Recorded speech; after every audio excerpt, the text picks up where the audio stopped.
Carroll County Commissioners Weekly Meeting of the 17th of April. Would you please join me in the pledge?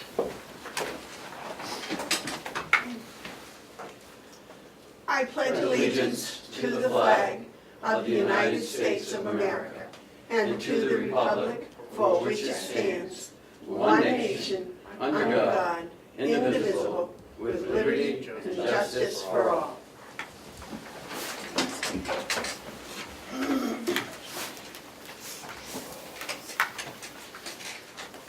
Okay, I guess,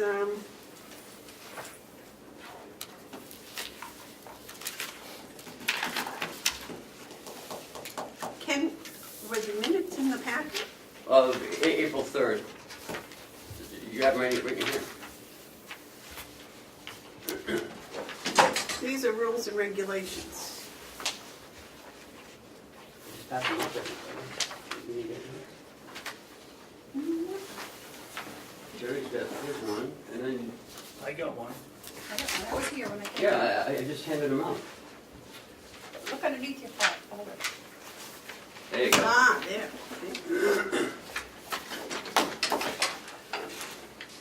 Okay, I await a motion on the April 3rd minutes.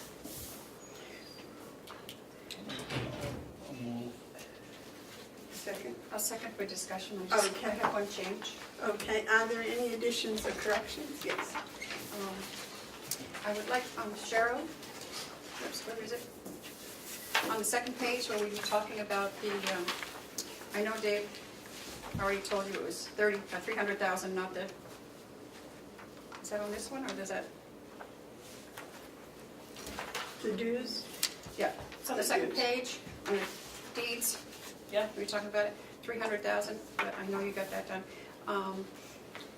And I would just like to put in there that, that I also said that, yes, there was a big difference monetarily, but there was no difference in policy-wise between the 5,000 and the 300,000. Can you just write that down and then I will? Okay.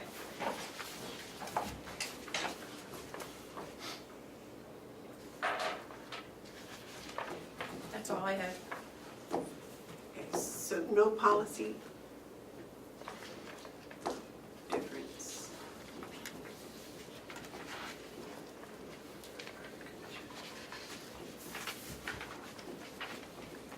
Thank you.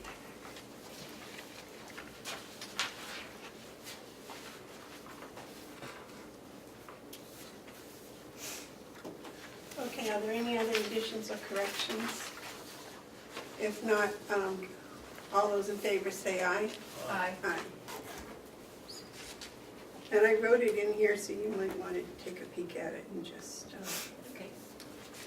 initial it, and then Cheryl will work her magic.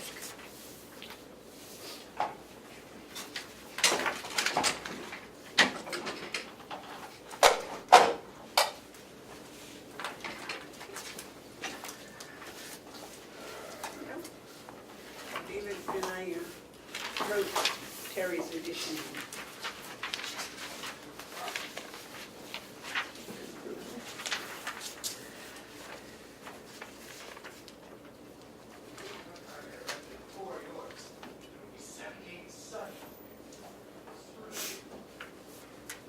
Okay, and we don't have the 10th, the April 10th minutes, is that correct? I have them downstairs. I had sent them to David to get corrections because he wrote them and I didn't know if I captured everything. He hasn't corrected them yet, so Okay. So next week or... We'll do it next week, that's fine. All right. Are there any media questions? Is there any public input? The check manifest for the week ending April 10th, there were no checks signed. Cheryl and Ken were both on vacation last week. So the beginning of the work session is, Will, with the new water meters.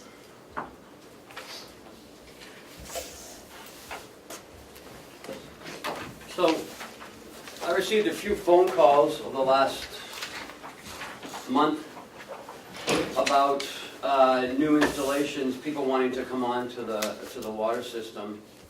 And particularly Mr. Runnels on 35 Old Route 28. And also on the corner of the old cop place. And the corner of 171 and 28, where he has the antique place. And I think the state is installing that one. But since I've been here, we haven't gone through the process. McCarthy was nice enough to give me the rules and regulations, which I sent to you. But this was updated January 2003 with Commissioners Webster, Sorensen, and Lyman.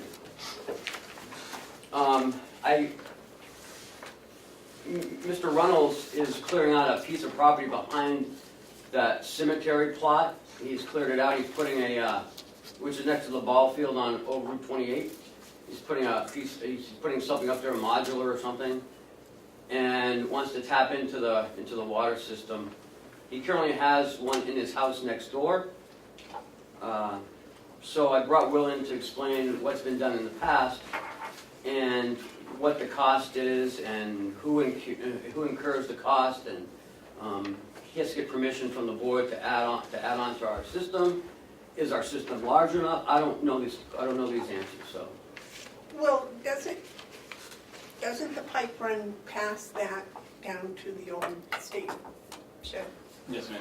It ends at the old state shed. So what's going on? So when these folks contacted me first, I told them that common practice that we've done in the time I've been here is that we provide, start with the curb box. We provide the curb box, and we provide the meter and the meter assembly. And when I say meter assembly, that usually includes the meter horn, the meter. There's usually a backflow device like a check valve on there, so that protects our system. And there's usually a shut-off valve within that assembly. So we will provide those, but they have to hire outside to have them installed, and then we come in and inspect them. The curb box to put in, our water line is 6 to 8 feet deep down, so that has to be all dug out. Generally, when we've had it done, it has to be a live tap, because we can't shut the whole system down for one person. So a live tap has to be done. And so there are companies around that specialize in doing that kind of stuff, and they have done them before. And then they're responsible anyways from the curb stop, the line that is the curb stop to the home is the customer's responsibility. And then we provide, like I said, the metering assembly, and they can have someone come in and install all that. Usually they have a master license to come in, and then we just come down and make sure that it looks good and that everything is installed properly.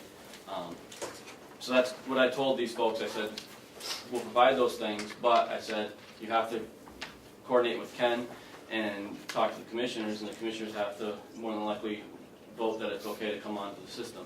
I said, that's not my call. I said, but this is what we usually provide if you are given that permission. And that's kind of where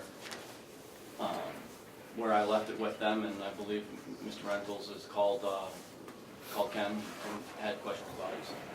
Because we had, the meter is actually on the house, right? In the house. In the house. Yes. Yeah. But we supplied the meter, they just hook it. Correct. But Yes. there's an issue with our reader and the meters that we currently have. Right. So I was talking to Ken about that. I've been worried. I've heard that these meters are being phased out. So actually, after I left Ken's office yesterday, I made some calls to inquire on it, knowing I was coming here.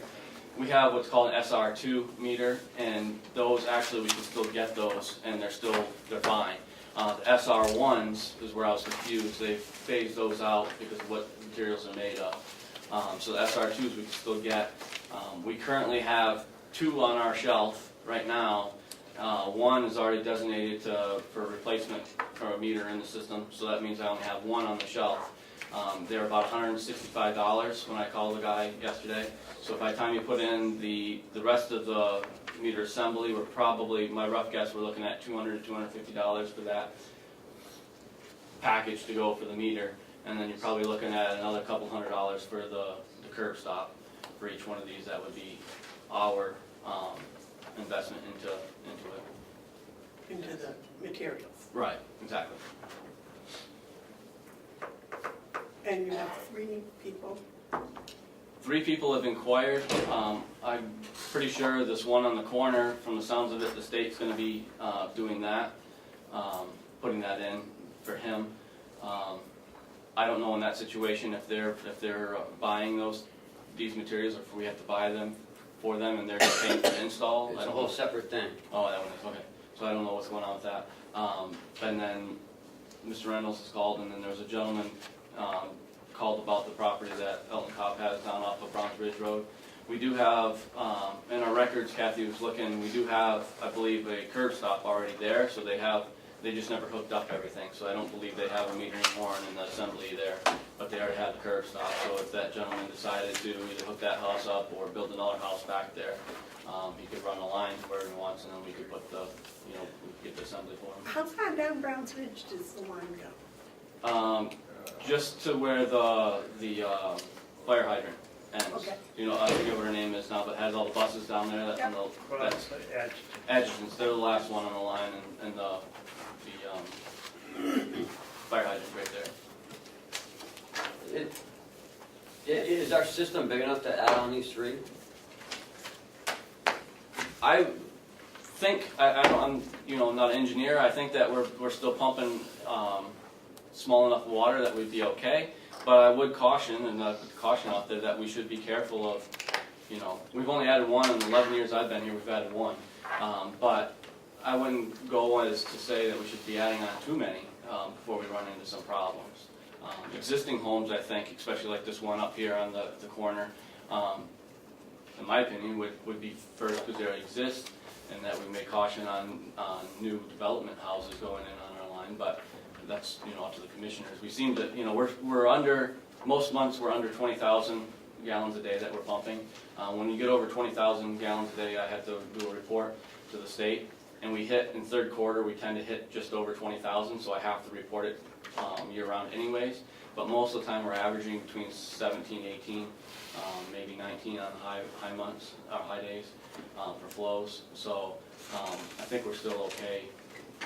Well, the state barn doesn't use any water now, right? They're hooked back up. Yeah. Oh, they are? This fall, we hooked them back up because they are using it as a substation. So they used this last quarter very little, maybe a couple hundred gallons, because they just have a sink and a toilet in there.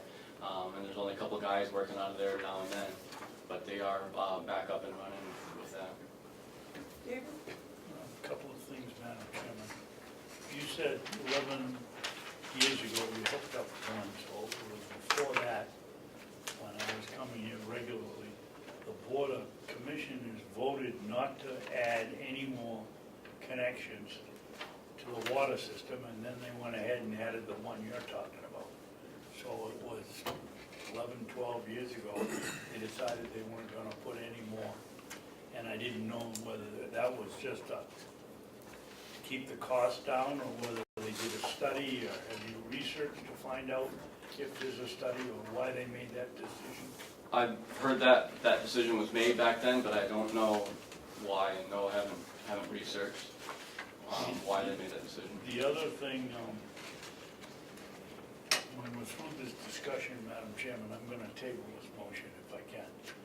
But I'd like to get a map, see where these lots are, that I know, which one of Elton Cobb's properties are you talking about? The next house right down from Adjutant, coming this way. On the same side of the road? Same side of the road, it's abandoned, that old house there. Right. That's the one I'm talking about. Is it, I guess we can copy the maps off of the assessment cards for the town of Ossipee. I'd like to have one of those, find out where the water is actually going, that Mr. Reynolds, have you been down there? I used to Where still, Mr. Reynolds wants to put his lot in? no, I have. Ken was down there. I was down there this morning. He cleared out. Is it behind the cemetery with a pile of logs on it? Yep. That isn't the road into where they wanna put the new firehouse? No, You sure? That's where the road for the new firehouse is going. That's what I thought was going back there. I didn't know. oh, okay, well then, So let's get a Yeah, I map and guess I find should out find where out. it's going. So I I'll make a assume, he motion. said it's right next to the cemetery, so I assume that that was the one. And I don't think it is. Madam Chairman, I'll move that we table this until next week. I'll second. Discussion? I There don't- isn't on the table motion. We haven't voted on it yet. Well, he's right about the motion. Ken did have a statement he wanted to make. Okay, good. Well, I think we have to have Mr. Runnels come in anyways, to gain any permission rights. And I think we should find out what he intends to do with it too. I mean, he's gonna be drawing 3,000 gallons, I don't know what he's doing with it. If it's just gonna be a residential unit, then that's fine, but, Well, I think David's motion's probably the best. It's just to table this until next week and see if Mr. Reynolds can come in then. And we can get the maps and we can see what, so do you want him to come in now, or wait till after we figure everything out? well, he should know where the lot is and all of that. Okay. And what he wants. He's the only one who can tell us whether he's putting in a, Olympic-sized swimming pool, gonna fill it every. Well, he said it was a modified Table home. motion, and there's no discussion. All right, all those in favor of tabling it, say aye. Aye. Aye.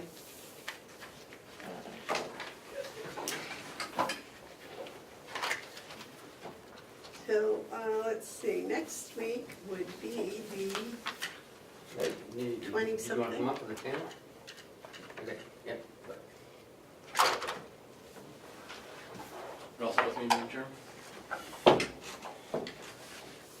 yes. Thank you. Y'all have a good day. Will, did you get a copy of the farm survey? No. It's on the website. Okay. If you- Why don't you take mine and then, I can get another one.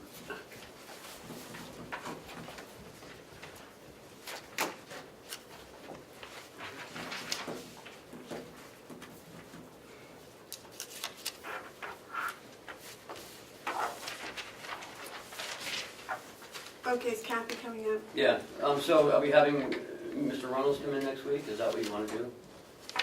Next week or the week after. Yeah. Right, because he's not building tomorrow, is he?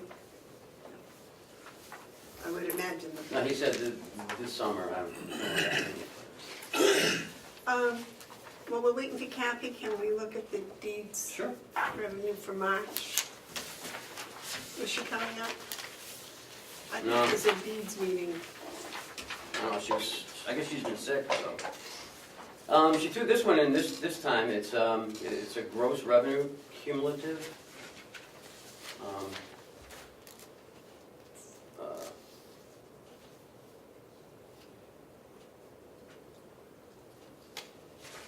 But her revenue is down just a little over $1,200 maybe. For the month of March. Yep, yep. But she was up 21% in February, so, I mean, we know it's gonna fluctuate. But it's still better than it has been the last 10 years anyways. Well, it's my understanding that the feds aren't gonna touch the interest rates, so, Oh, that's good. for at least a day or two. So it was 130,000 last month, 183,000 this month. But in 2018 it was 184,400, so. I don't think there's any reason to be too alarmed, right? No, it's only March.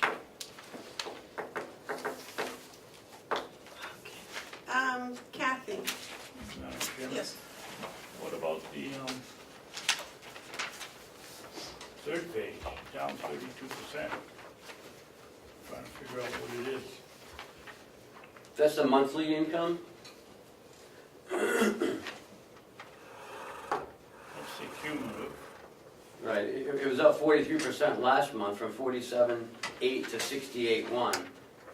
But last year this time it was 76.7 and it's 52.3.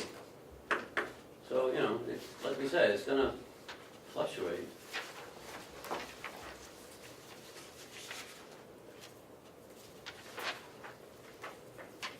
I think we should just. That's what the county gets to keep on the third page, David. Well, yeah, and overall we had 183,000. Doesn't look good to me. Huh? Doesn't look good to me if it continues. Well, I mean, if it keeps doing this every month, yeah, I'd be worried, but again, it's a roller coaster. Well, we're down 24,000, last time we were up 23,000, so. Up and down. Roller coaster. All right, That's Kath? scary. Tax anticipation note. Yep, I have some documents that need signatures, please. Yes, ma'am. For the camera, would you, or the treasurer would like to give a brief description of what we're signing? No, I'll defer it to our financial person here, financial director, because she's put this all together. We have two notes, Series A and B, the taxable versus the tax exempt. So most of it is tax exempt. So there's two of those. Then there are riders for the line of credit for both of them, A and B. And then we have the IRS form that's, we just have to report to the IRS that that's what we're doing. Yes, Ken? So Kath, can you tell us what the amount is for taxable at the rate and the amount Yep. that is untaxable? And what the rate is for both? Okay, I thought we've been over this several times, but I I'm know. more than happy to repeat. Okay, the notes themselves, Series A is for $13,131,532, and the interest rate on that is 2.79. And Series B, which is the non-tax exempt one, that's $1,868,468, and that's at 3.53%. 3.53? Yep. Could you go over those numbers more slowly, please, Ken?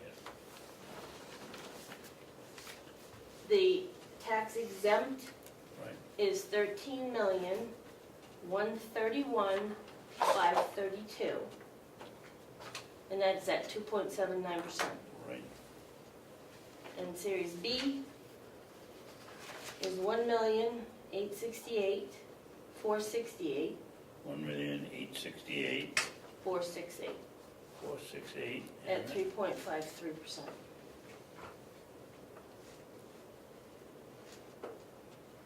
Thank you. You're welcome.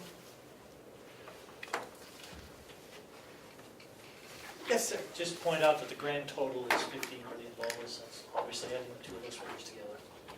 That's what we had asked for originally. Unfortunately, because of the timing, the interest rate did go up, but we knew that was going to happen.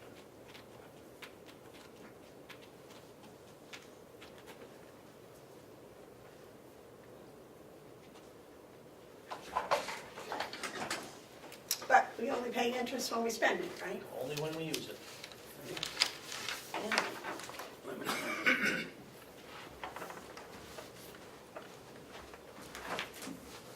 So, everyone's got to sign, and also Joe too, so. There is So you're all going one to jail. original of each of these, so this is the label and the...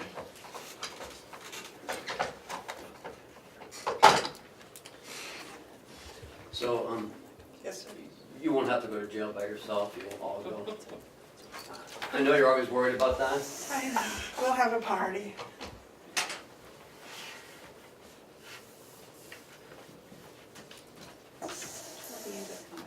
Yeah. It's We're three of supposed to be those. putting work after this, or just signing it? Oh, I don't need that.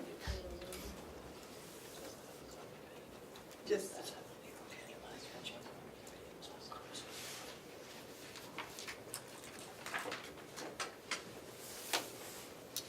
Black or blue?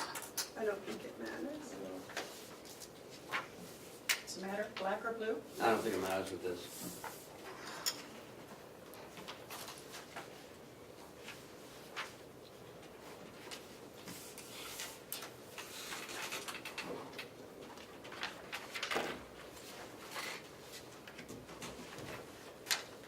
I'm just trying to keep the old together, but. All right. You can- These go to Joan.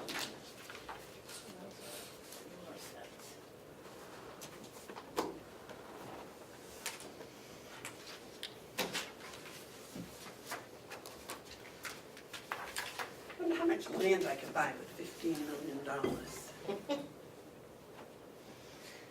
Depends on where you're buying it. Well, that's true.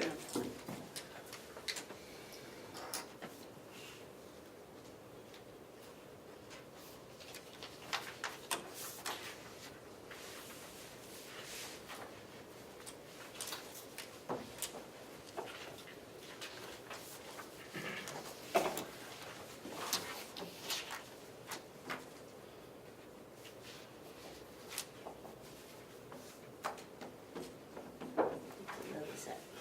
Of the same thing? Well, this one is for packet A, I think that was for packet. A and This B. is a certificate for, A so and B. there's more, working on A and B, we have writers. Oops, somebody, here. Sorry.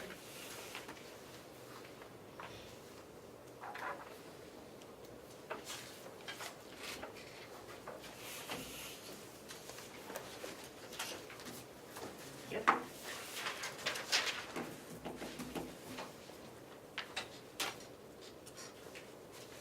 Best we could do is get a drawer at $50,000. Joe? No, that's a minimum, David, we never do a minimum, We always do more. yes, Okay, Usually a million at a whack. yeah. okay. That's not costing us money. No, I try not to cost us money. Actually, if we were dribble and drabbing, it would cost more. They're not charging us, Stephen. They're not charging us per draw. They're only charging us interest as we use it. I understand that, but my question was based on if we're having to take 50,000 and only using 25, that's costing us money. Yeah. But if we're over the minimum, then it doesn't make any difference. Understand, yep. It's managed very, Kathy does an excellent job managing the cash flow using this. Believe me, she doesn't draw it till she needs it. And then some. When the BEAS bill comes. Sorry.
Welcome, thank you.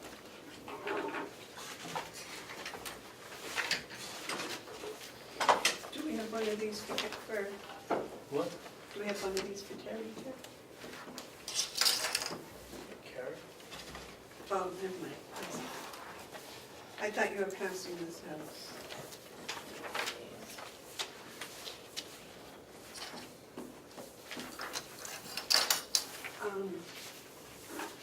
Is that everything you would like from us? Yep, I'm just gonna get signatures from Joe.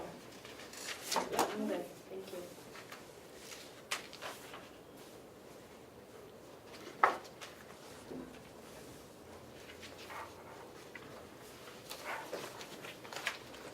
Is that okay with you? Is that okay with you, David?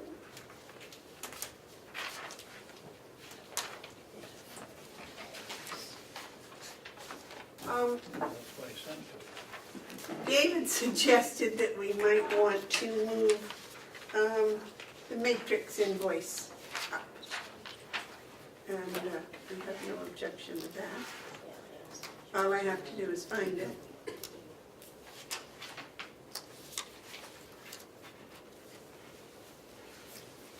It's in the order of the agenda, so if you look where it is in the agenda, it's right That's after the, right health after the. insurance, right?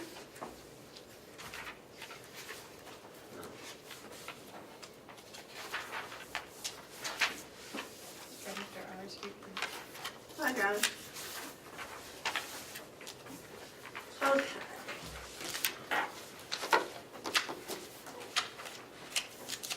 So Kathy's all done with us, so we can move on to the matrix invoice for the final report.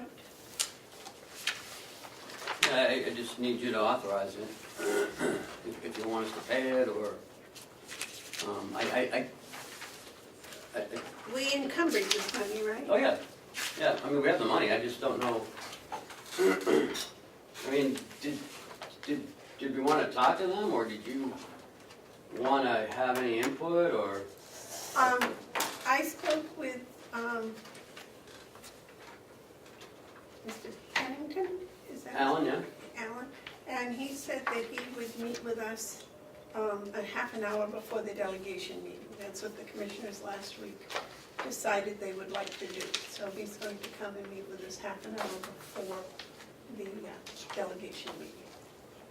So the final report's not done yet? Oh, I thought it was finished. So why are you meeting with them then? I just don't understand, because I thought they wanted your input, and they're gonna take your input after it's done? No, I think he wanted to do his presentation, right, David? You're the chairman, Well, you're the I one- haven't talked to him at all. Well, you're the one that asked to have the meeting half an hour before the delegation meeting. And what was your purpose in asking for the meeting? Because we hadn't had a chance to my knowledge, to answer his preliminary report.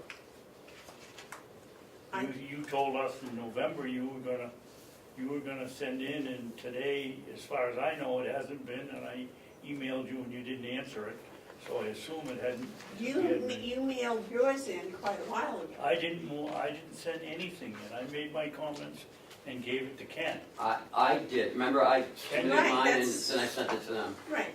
I didn't know if you guys wanted to say anything about it, I don't know. 'Cause No, that was my input to it. no, the things that I had read through and were very similar to the comments you had made. So, Okay. Terry, did you have anything extra or anything you wanted to share? Madam Chairman, could you ask Representative Cordelli, who headed this up, if he was aware of the board's comments?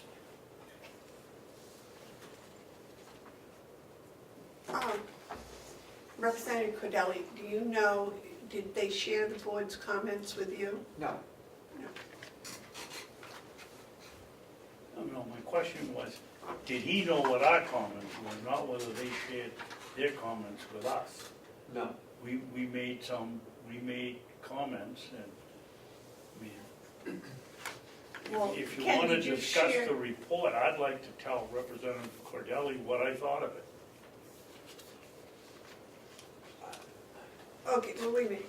Did you share your comments with the delegation? No, I work for the commissioners, so I shared it with Matrix. Right. So why would Representative Cordelli know our comments? Because he headed it up. I didn't tell him my comments. As far as I know, you didn't tell him your comments. And Ken capsulized them, and I thought sent it to matrix, Yeah, and it I did. didn't know that it went to Representative Cordell. I don't know, Well, he just said no, apparently not. so that was an independent evaluation. Well, they were looking for comments from us. After they sent the report out, we paid $26,000 and then didn't do anything about it, as far as I can see, as a board. Ken did. Yes, Ken? I thought we did a lot about it. They recommended a HR director, and we discussed that, and we suggested to the delegation that we would like an HR director, and the delegation went forward and funded an HR director position. Right. So I would think that that was a major reaction we had to their report. I had a more major than that, I think. I don't, can I go ahead? Well, yes, I guess. Their report, Representative Cordelli suggested that we take our finance controller who's up to here in work and make her the purchasing agent. I don't know how long I talked to the young man, but it wasn't very long. And I don't know how much the boards, I didn't think it was a very complete or very founded report. That's my own opinion.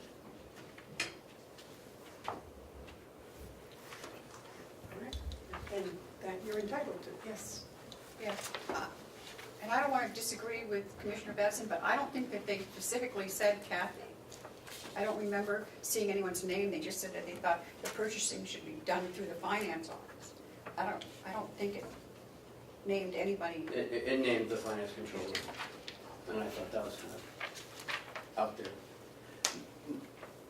And I answered what I thought, it needed to be addressed from my position, and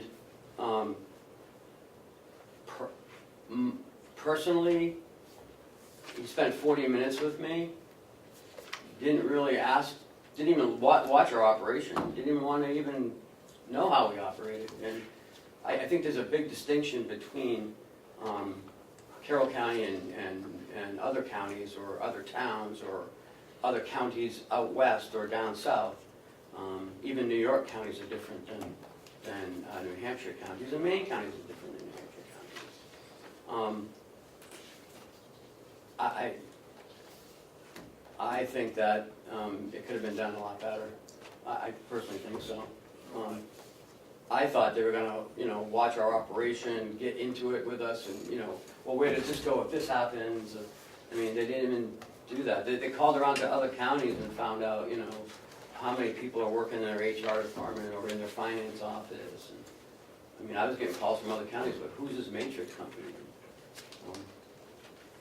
But I provided the board my comments, and you guys said you wanted to comment, so I don't know if you still want to do that, or... Well, if the final report's done, what's the point? But, so, can we pay this then, this final bill? Do you want to authorize that? I believe we should. Okay, That's my opinion, David. so that's all I was looking for today. Absolutely. I agree. So I'd have a vote, so I can just go and do it. I hope the delegation will take another look, perhaps at another company, if we're gonna, I think performance audits are a good idea, but I'll tell you, I'm unimpressed with this one. The first one, I thought was excellent, and I thought they were gonna come in and go over what we've done, or what we've achieved since we did the first one, and make comments, but that's, Well- that isn't the way it worked out. Yeah. They kind of did that, but I think I was looking more for, more guidance on, how's our workflow going, what type of positions should we have down here? Some of the things were kind of quacky, if that's even a word you want to use. There were some things that I thought were good, but there was a lot of repetitive from the last one, and not that we hadn't addressed it, we addressed it all at finance policies, and they made, comment to that. and, you know, how well that, we did that area. That's what I thought. But, you know, in the nursing home, you know, part of the yearly DHHS survey of the nursing home is that employee records need to be at the nursing home, not here. Because when they come in, they pick 20 people out of a list, and we have an hour to get their folders together. It happened 3 years ago, and, excuse me, our HR director was out at the time, and so we couldn't get the records for them. So that's an issue that has to be addressed, you know. They say that all the employment records should be here, but at the nursing home, they have specific regulations that need to be adhered to, so. I thought it said all the employment records need to be in one place. Yeah, well, why we I don't think it jail said at it the- needed to be at the administration building. Well, it needs to be centralized, Yes. but I can't put, you know, the jail employment records in a nursing home, or, that part to me just didn't make sense. But, so, did we vote on this yet? There's no motion yet. I'll make a motion that we pay Matrix $2,850, and that will conclude our financial obligation to them. I'll second. Is there any more discussion? All those in favor? Yes. So, I don't know if that's gonna conclude our financial obligations. Are they flying out here for free? I mean, are they doing this presentation for free? Oh, that's right. So I don't want that tied to it. Okay. I'll just make it I just so that we pay believe- $2,850. I believe that was the contract price, and that included the presentation. Representative Cordelli, is that, did I recollect that correctly? That this was, I don't know what bills you've gotten, what bills you've paid, but they gave us a contract price, yes, and that included their final presentation. 24,500, right. And that included their final I believe so. presentation, yeah. So if that's the case, this, I believe, is the final of that contract amount.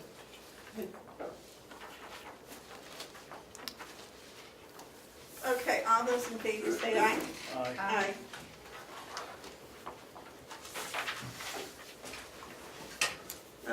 Next is the MSDS online program. This is something that we have to do. And I'll let Bob explain it a little more. Good morning. Good morning, Bob. We're legally obligated by the Department of Labor to keep manufacturer safety data sheets on record. And this is an electronic version of that system that helps us keep in compliance with the Department of Labor. It's a tool. It's a 3-year subscription. We've had it for the last 3 years, and it's just an extension of that contract. What does the MS stand for?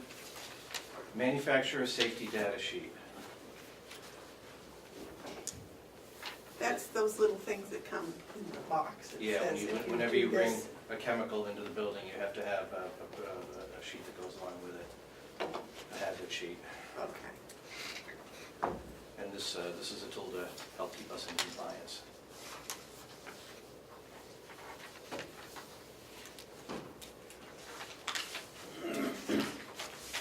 Okay.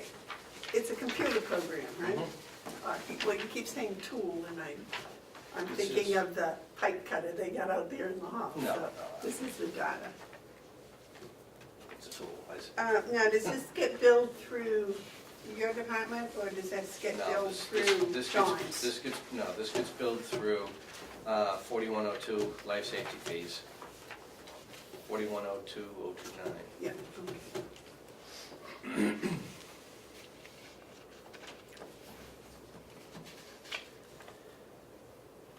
Any questions, David?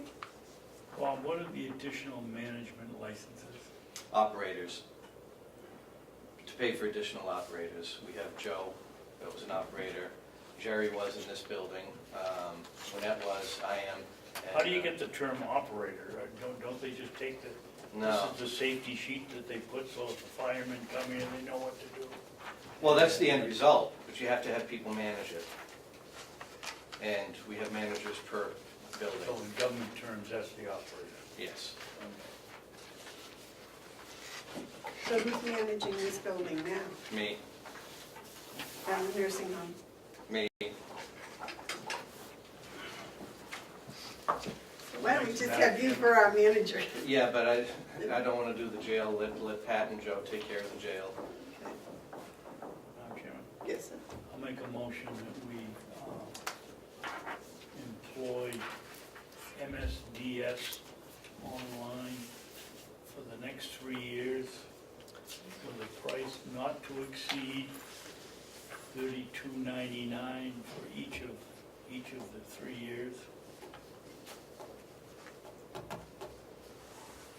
I'll second that. Is there any more discussion? Does that price include all three of you? Any other discussion? All those in favor say aye. Aye. Aye, and I have to sign it? Somebody.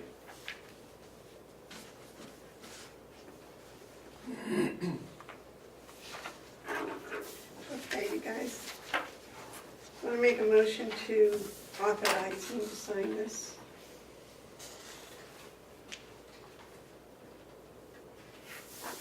I'll make a motion to let our chairman sign the MSDS online contract for 3 years. Second? Second. All those in favor say aye. Aye. Aye. Does it matter what I date this? No. Well, yeah, today is fine. There you go, yeah. Thank you very much. Well, thank you for being all those managers. You're gonna need a bigger hat now. And the second thing I have for you today is we want to do an upgrade of the fire alarm control panel at the jail. The fire alarm control panel at the jail is original to the building, and the last few years it's been particularly troublesome. So I've invited Lieutenant Baker to come up and speak to the troubles if you're interested in hearing. Otherwise, I've put together this RFP to put this out to bid to replace the fire alarm control system at the jail. Now, if you remember, this is what we put in the capital budget this year. It was $50,000.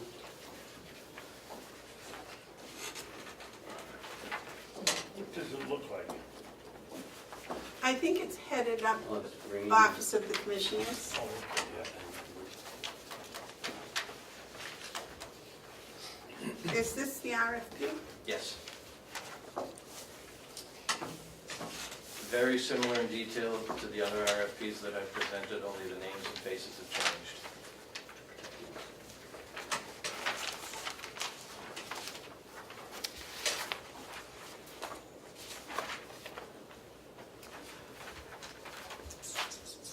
Yes, sir. Lieutenant Baker, what is the problem with it? The problem with the fire panel is, like Mr. Murray said, it's original to the building, so 2003. We're updating other pieces of the electronics in the facility, and that's a piece that needs to be updated because it's outdated.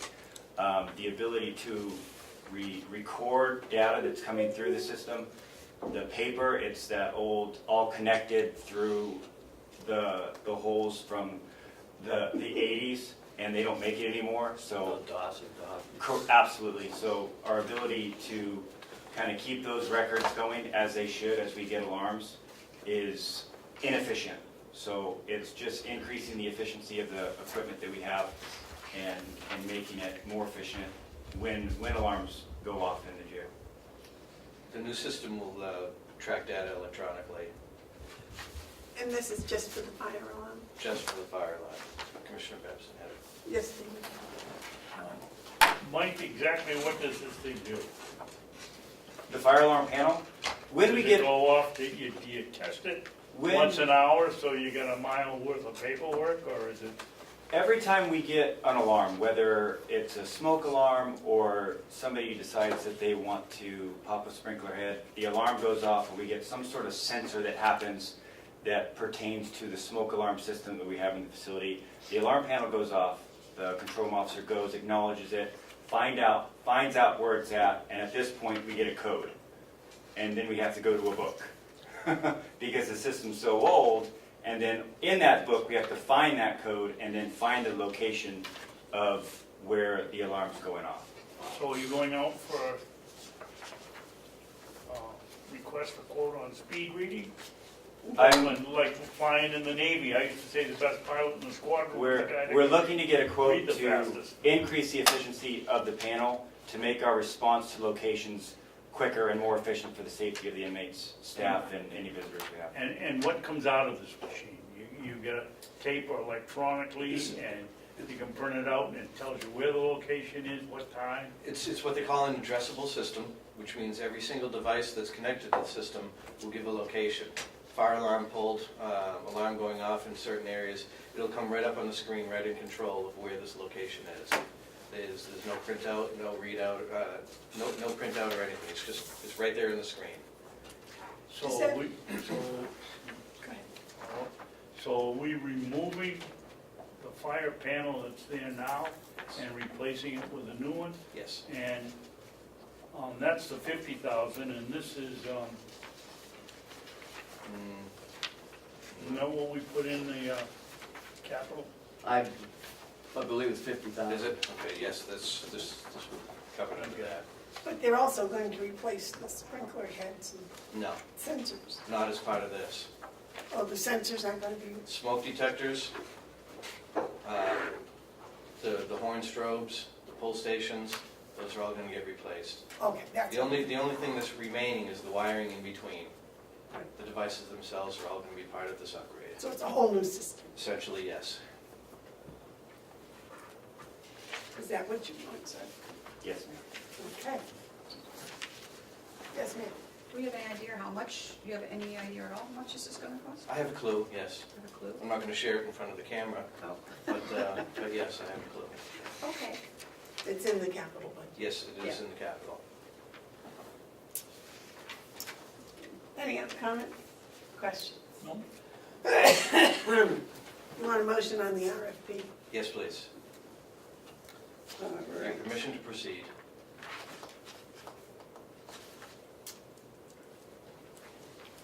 Either of you like to make a motion to send out this RFP? It's your turn.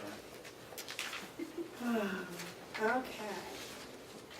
Well, I make a motion that we give Bob permission to send out this RFP for a new fire alarm control paneling system as per Mike Baker's request. How's that? Perfect. All those in, I'll second. Okay. Is there any more, motion's made and seconded, any more discussion? All those in favor say aye. Aye. Thank you. Okay. Thank you. That's all I had for the commissioners today. All right. Okay. And this had a return date, right? Yes, the end of May.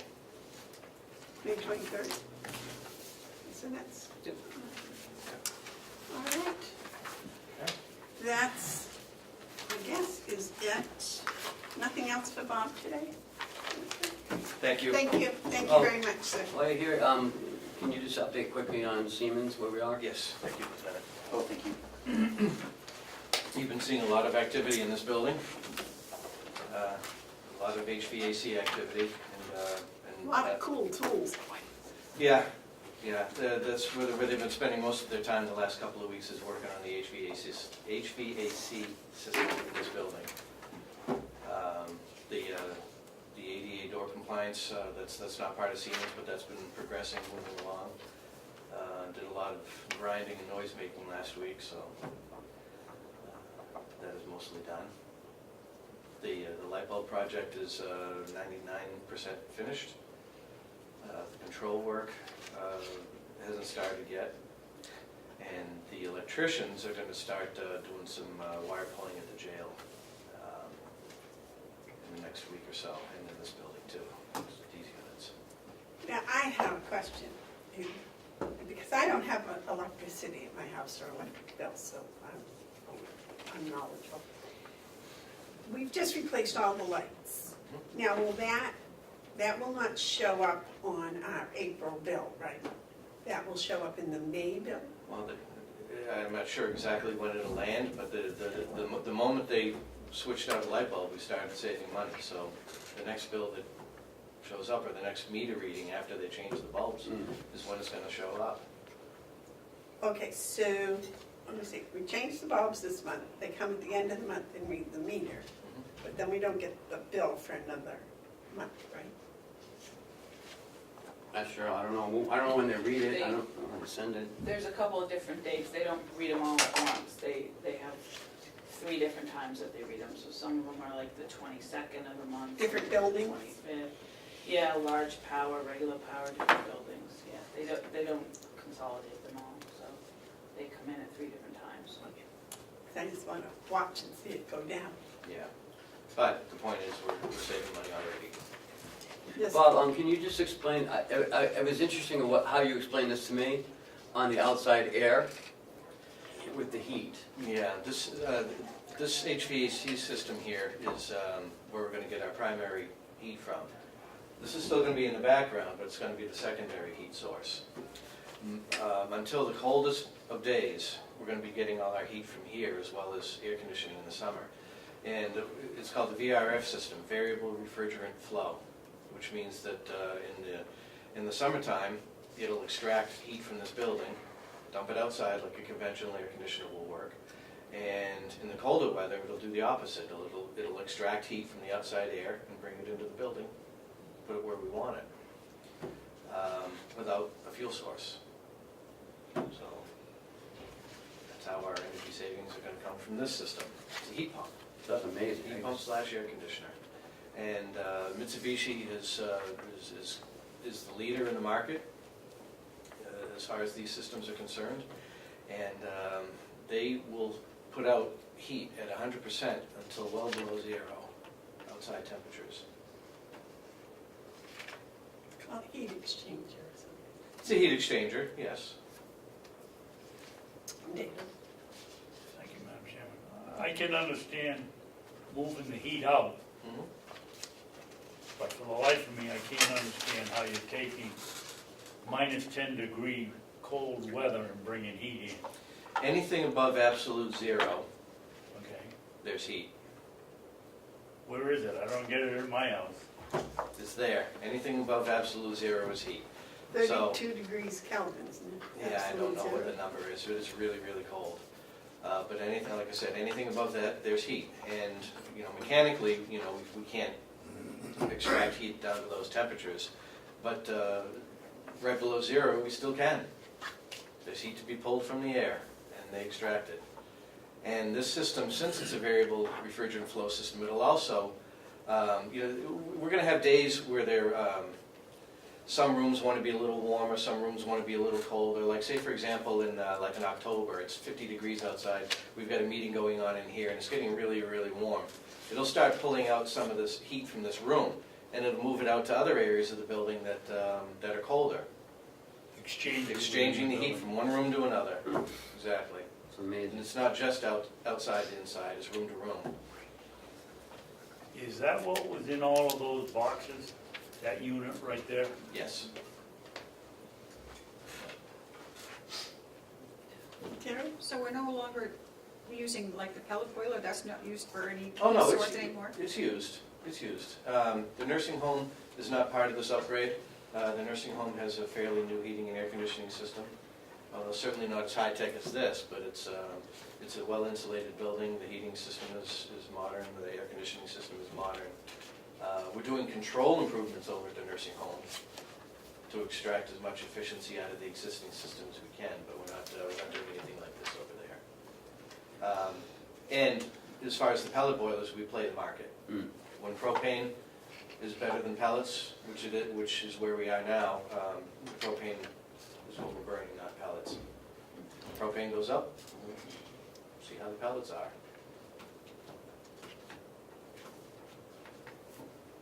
Okay, anybody else? All right. Thank you. Thanks, Bob, that was very cool. May I- Yes. Are we going to do the security camera thing again, Mr. I'm not Nichols? ready. You're not ready? No, I was asked to provide more information. And you're I'm not not, ready? I'm not Okay. ready yet. Okay, thank you. I think I make you look happy.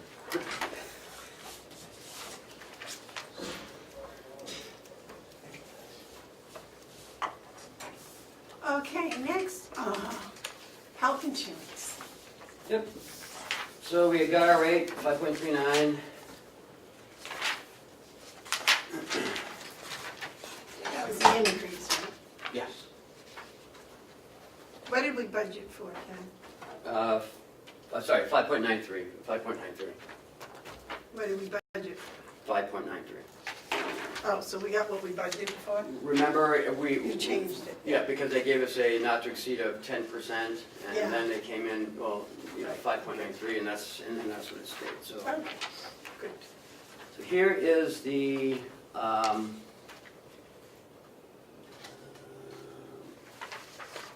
this is our regular plan, the VHMO plan. And then we have a high deductible plan, what's called bronze plan, it's a $5,000 deductible. And then we have the retiree plan. So there's 3 different plans. And our employees get to choose which one they No. want? They only choose this one or the high deductible. We don't have anybody on the high deductible as of currently. Everyone's on this plan, and the retirees are on this plan. And the retirees pay their own. We don't pay any of theirs. They pay it 100%. So All right, so this one that most people take is what about the family? I'm gonna tell you. Oh, okay. So, for the general public, for the individual, it's $1,069.31. For 2 people, it's $2,141. For the family plan, it's $2,891.12. And that's per month, right? Yes. And there's an 80-20 split. The county pays 80% and the employee pays 20%. I thought that was changing. No, full-time employees, 80-20. Anyone who works under 40 hours, it's a 70-30 split. Okay, all right, I'm sorry, yes. And the retirees pay theirs, and this high one, We offered for, if someone's single and they don't need, insurance, or they don't go to the doctors a lot, but want catastrophic coverage, they would go on, This one. we have this one, and then this Okay. is the retirees. all right. So, I guess we'll have a motion to, this is the retirees, and they pay all of theirs. Okay. It's just $640 for an individual. David, have you seen these? Retirees, $640. It's in our packet. Yeah, Yeah. just don't want you to lose those. I'm hanging on. I saw you. And this Oh, one here is it just is. a regular one? This is what most people take for 7. Yes, yes. Do you know how many individual policy holders we have? Yes, there's actually more family than there is individual. Off the top of my head, I don't know. I have it downstairs, though, I could tell you afterwards. I actually, Do you have based on the people we have now, what the cost will be for the county for this year, for 2019? I don't. All right, I'll wait a motion on signing these.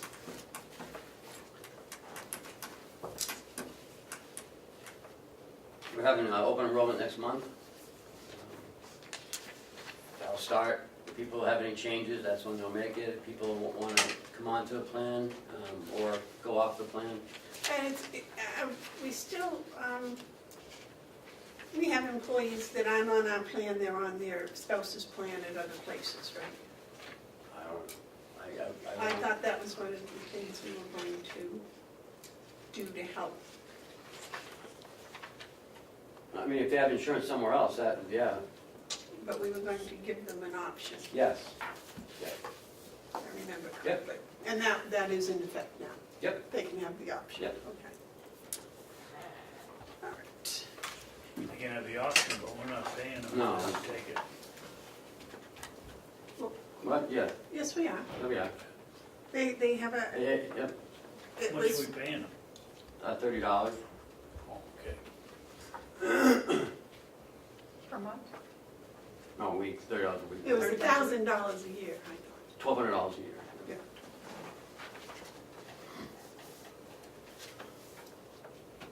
Which is basically what maybe 2 months would have cost us. Right. Well, a single plan's $1,100 a month, right? Yeah, but that's not what it costs us. That does. It says here, it's $747. Oh, no. Oh, right, I was on the wrong one, okay, yeah, sorry about that. I went all over this. Yeah, there's just a lot of different plans there.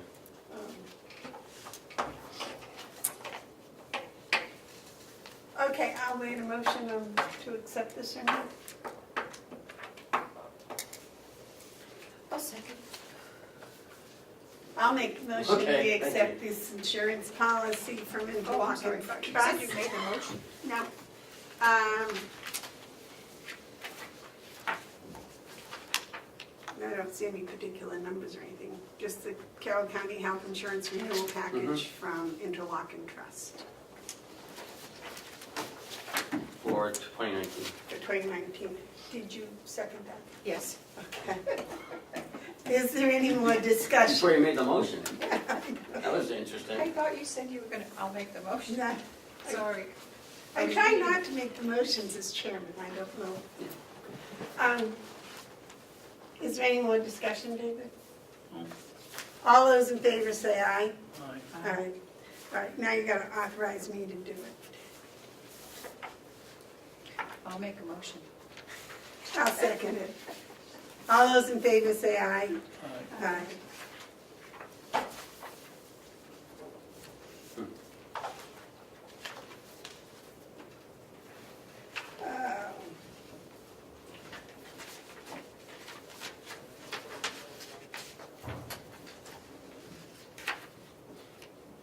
Well, by your signing that, I can tell you a little bit more that Interlocal Trust has come up with some very cool options now. They've got the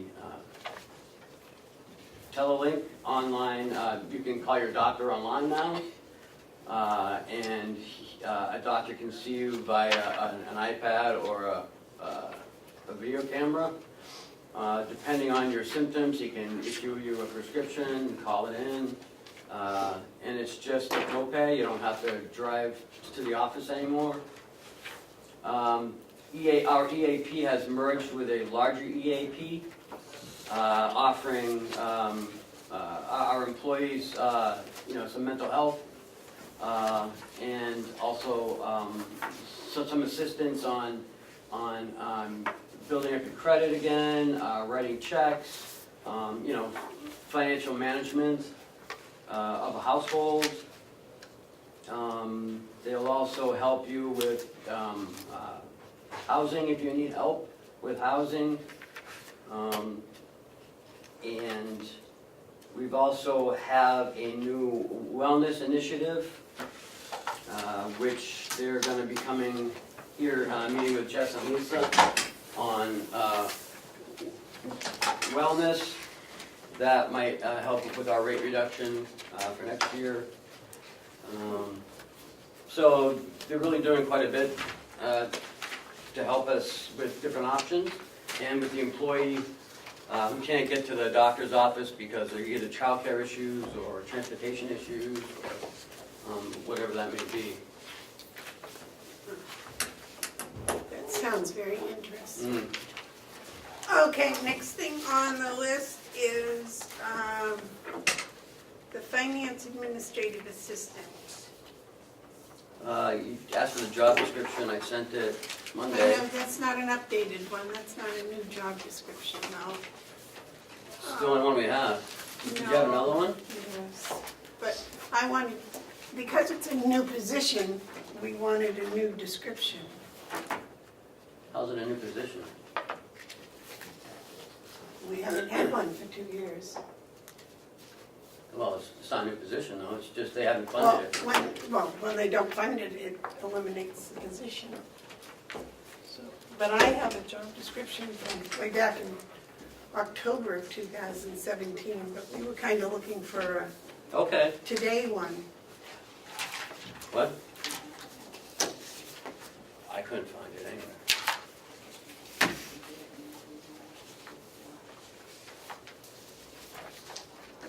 But what the commissioners wanted was one for 2019. Okay, I was in the airport, I couldn't hear, it was hard to hear. I apologize. But that's what we wanted. And I have been doing some research online, and I think it's not like it's a general business office, it's a finance office. Right, So that's what I maybe said. what we need is a financial administrative assistant. Well, yeah, and that's what that says, finance administrative assistant. And some of the titles, I guess, the ones that I was finding online were accounting administrative assistant. And that would do some of the things that you were talking about in here, about the deposits and cash payments and, What really would help is someone who knew QuickBooks, because the water system's on QuickBooks. And also it would help if the person knew a little bit of accounts payables, accounts receivable. That way when all the checks come in, we don't have to, explain what a credit and a debit is. So I think you're right. so one of these I had, that I looked up, I thought was really good, but, basically it says the accountant administrative assistant performs the role of managing accounting and administrative tasks for the manager. I don't know what that. So the tasks would be, whatever the management wanted them to do. Handling checks, organizing financial records, coding documents, handling inventory. Now, is Seth going to stay in the nursing home at ordering, purchasing, or is that going to become countywide? We haven't talked about it. I mean, I know Commissioner Babson would like to see it countywide, and, we had talked about a countywide purchasing, which, has always made sense.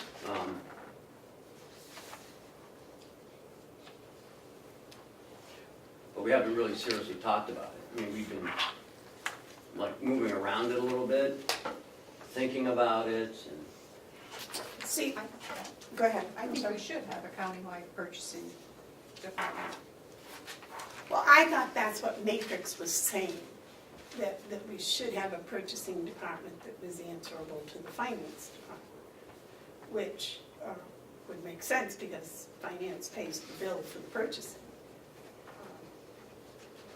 I don't know how far he is from getting all the programs set up he needs to do that. Now, we had that in Stratford, but it all can't be in one building, that's the problem. He can't cut the checks from there. He could enter it into the system, send it over to the, Right. but there's still some coding, that would have to be done. I mean, in Stratford, they had one in the nursing home and one in the commissioner's office, and they kind of worked together. But all the ordering was done out of the nursing home for the county complex. You see, in the world we live in today, with computers and everything else, it doesn't matter if the offices, the people are sitting in chairs next to each other, or they're sitting in chairs 100 miles apart. The computer is there, it's present, it's, you know, and I don't see why,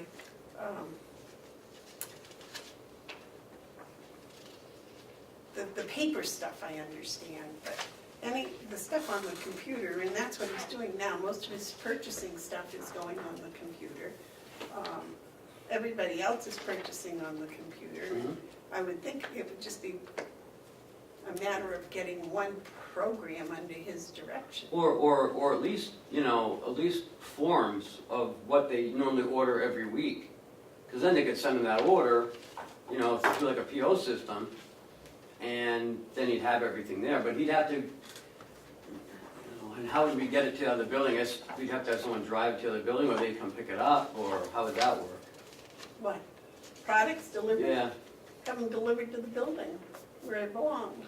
They don't have to all be delivered to the same place. Well, then you get a different drop ship, you Right. know, account. You have to have it, yeah, you Yeah. kind of have I to. mean, go if on. it comes in UPS, that's one thing, but if it comes in freight, each place they're gonna charge you a drop shipment cost. But again, I mean, we should seriously start talking about this, like really talk about it, if we're gonna do it. Well, let's do it, you know, and get it up and running. Because we've before been next year. talking piecemeal now for at least 2 years, or longer than that, 3, actually. because with the computers, one of the first meetings I was at, I suggested they were ordering computers in different places, and I suggested they could get together and order them cheaper. But, And you know, paper too. And we go through a ton of paper here. well, and we have the annex. We had that the we annex, could- or we could have her in inventory room, I mean, you could have one. That's something to, I mean, you could store reams of paper in the annex. Oh no, that, we could store all the stuff in there, actually. Well, yeah. I mean, you can make that the office for purchasing the agent. procuring office. Sure. See, look, the commissioner's office right over there. Go ahead. I would like to have a purchasing department with POs for anything over a certain amount. That would be my preference. That makes sense. It really does. I mean, we're a large organization, and every building orders the same stuff.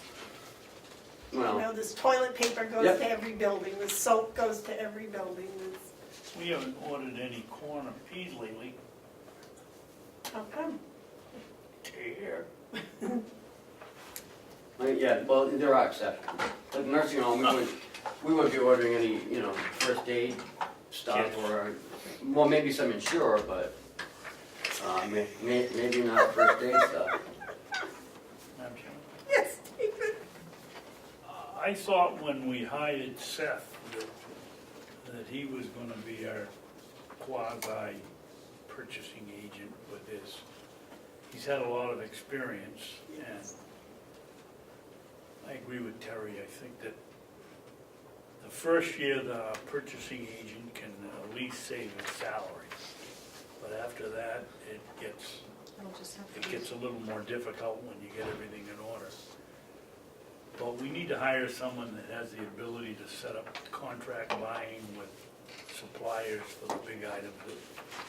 Usually it's 20% of what you buy is your big purchases, and the other 80 is spread around. And we need, I don't know what you want to call them, part-time, full-time, but we need an individual that concentrates on our purchasing, places the order, make sure that whoever's working for them, that we get the materials in, what's back ordered, where the back ordered sheets go. There's so much to it that's done, we do by the seat of our pants here now. Oh, I would say that. I mean, I think, you know, Seth does a good job, and I think Well, when you have next door, buying pens and papers, when you get downstairs, buying pens and papers, when you got the nursing home buying pens and papers, when you got the jail buying pens and papers, I'd say that's the seat of my pants. Well, the way you're saying it makes it sound like we're not saving money or we're not Oh, looking at no, the price. no, we've saved a lot of money with purchasing, but we could do a better So, job. so why don't we bring Seth, why don't we ask Seth to come up with a plan? I mean, he's done it before, Oh, yeah. and then have him see how he sees it. I mean, he's got a huge amount of room in the annex for storage if he needs it. Right. Or if he thinks his office needs to move down there, whatever. Because, I mean, he's in a tiny office now, Oh, you it's. can't put 2 people in there. Well, we didn't hire him as a purchasing agent, we hired him as an assistant to Paula. No, that was coming up later. The purchasing part was the big piece. Remember, because he Right. took over for, Yes. so, Who you take over for? The lady that Yeah. used to do it. Norma. Oh, yeah. I think it's something that we should really seriously take a look at, especially with myself going over all the credit card things that you gave me. I Mhm. mean, I think that some of those things we should have to go through the purchase orders. When you're putting $1,200–1,300 on a credit card, it should be a purchase order for that, so we know what's going on there. That's my opinion. I think the idea of asking Seth to think about this in a countywide, Yeah. complex perspective and see what his take is on it, and, then we can hear his opinion, and So, those people with experience with purchasing and numbers can tweak it. so should we give him like 2 weeks to do it? I would think it would probably take it, although I think he's already been thinking of the bigger picture. So What do you you want think, David? You want to say 2 weeks? Well, we've gone this way for 18 years, why the crowd?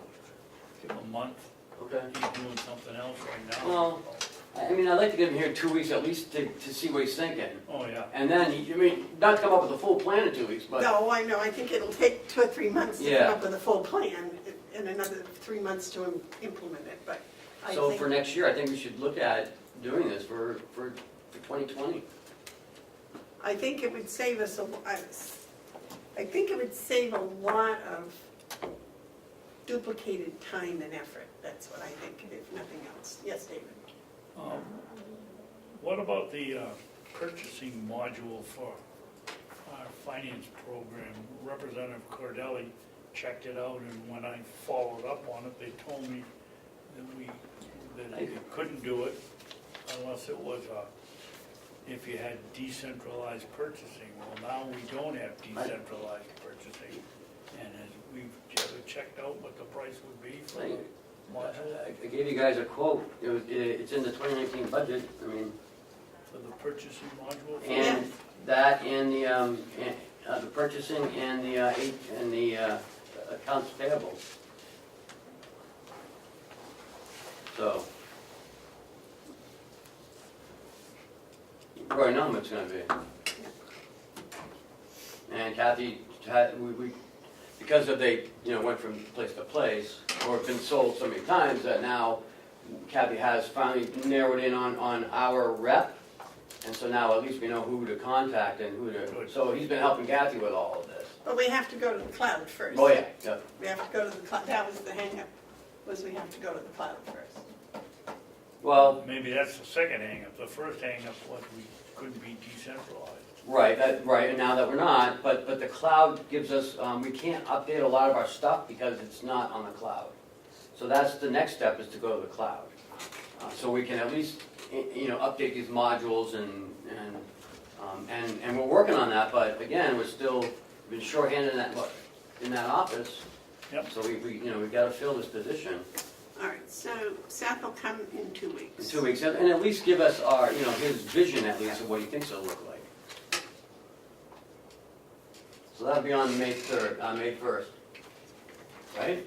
May is April 17th, 21st. Okay. I think that's a good start. Yep. Whose idea was that? Can I write it down? Well, it has to be Ken's, of course. It was Ken's idea. No, I think I'm gonna give it to Amanda. She really came up with it.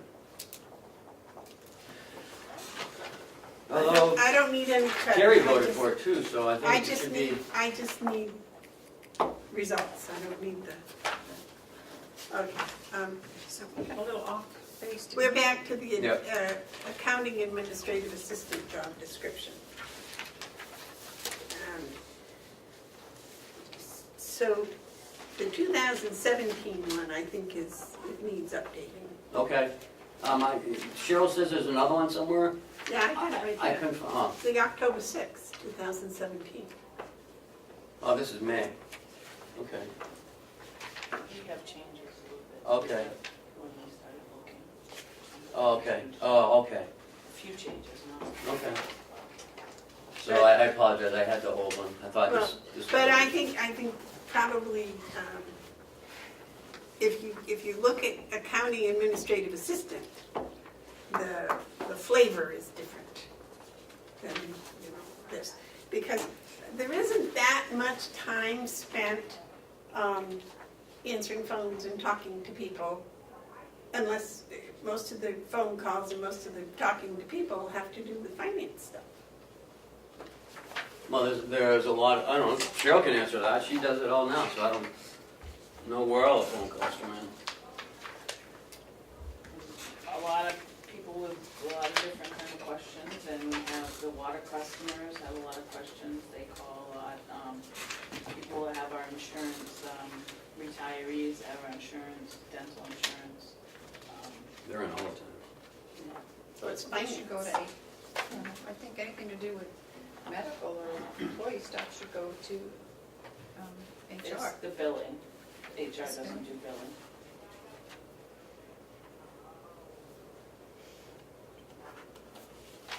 All I know They is, all come in as Delta Dental, don't they? The retirees don't come in on Delta Dental? Well, yes, they're on Delta Dental, but it's dealt with differently. We have to bill them. We don't bill our regular, employees. But we have to bill the retirees for theirs and keep track of that. So it's finance. So that was what my thinking was. It's not like Sasha over at the nursing home. no, The stuff that, well, she doesn't deal with the type of stuff that you would deal with over here on the phone. It's more business, not because it's finance necessarily. although Sasha does all the cash and everything from the cafe, and she does all the checks from the cafe, she does all the tallying, she's the one who adds everything up and makes sure that the drawer is $50 or whatever it is they start out with.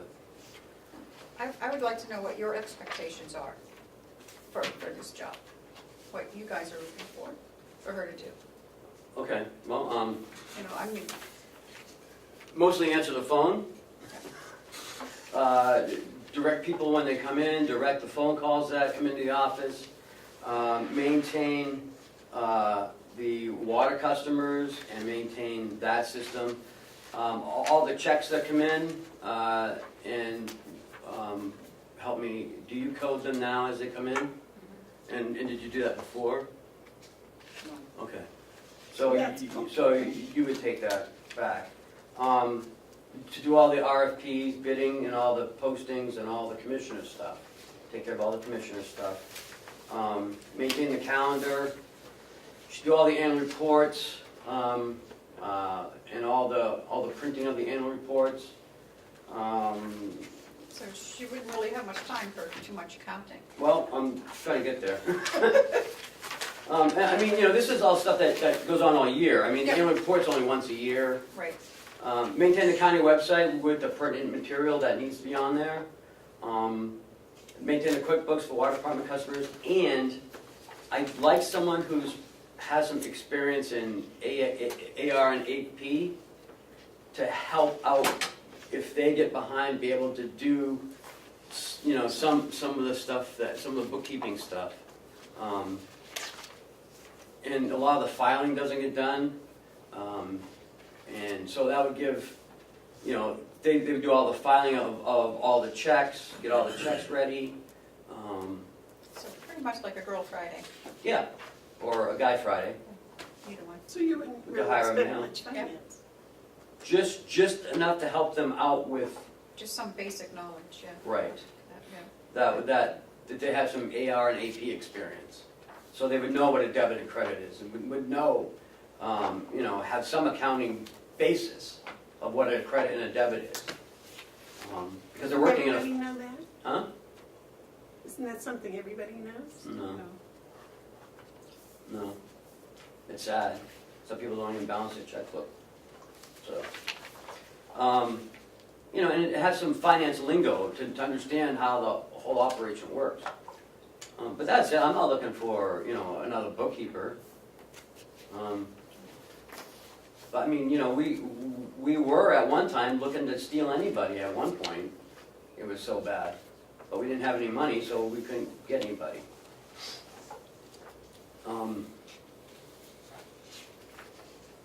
So we definitely need another job description. Because this one's got way too much financial stuff in it. Well, the one I gave you didn't. No, no.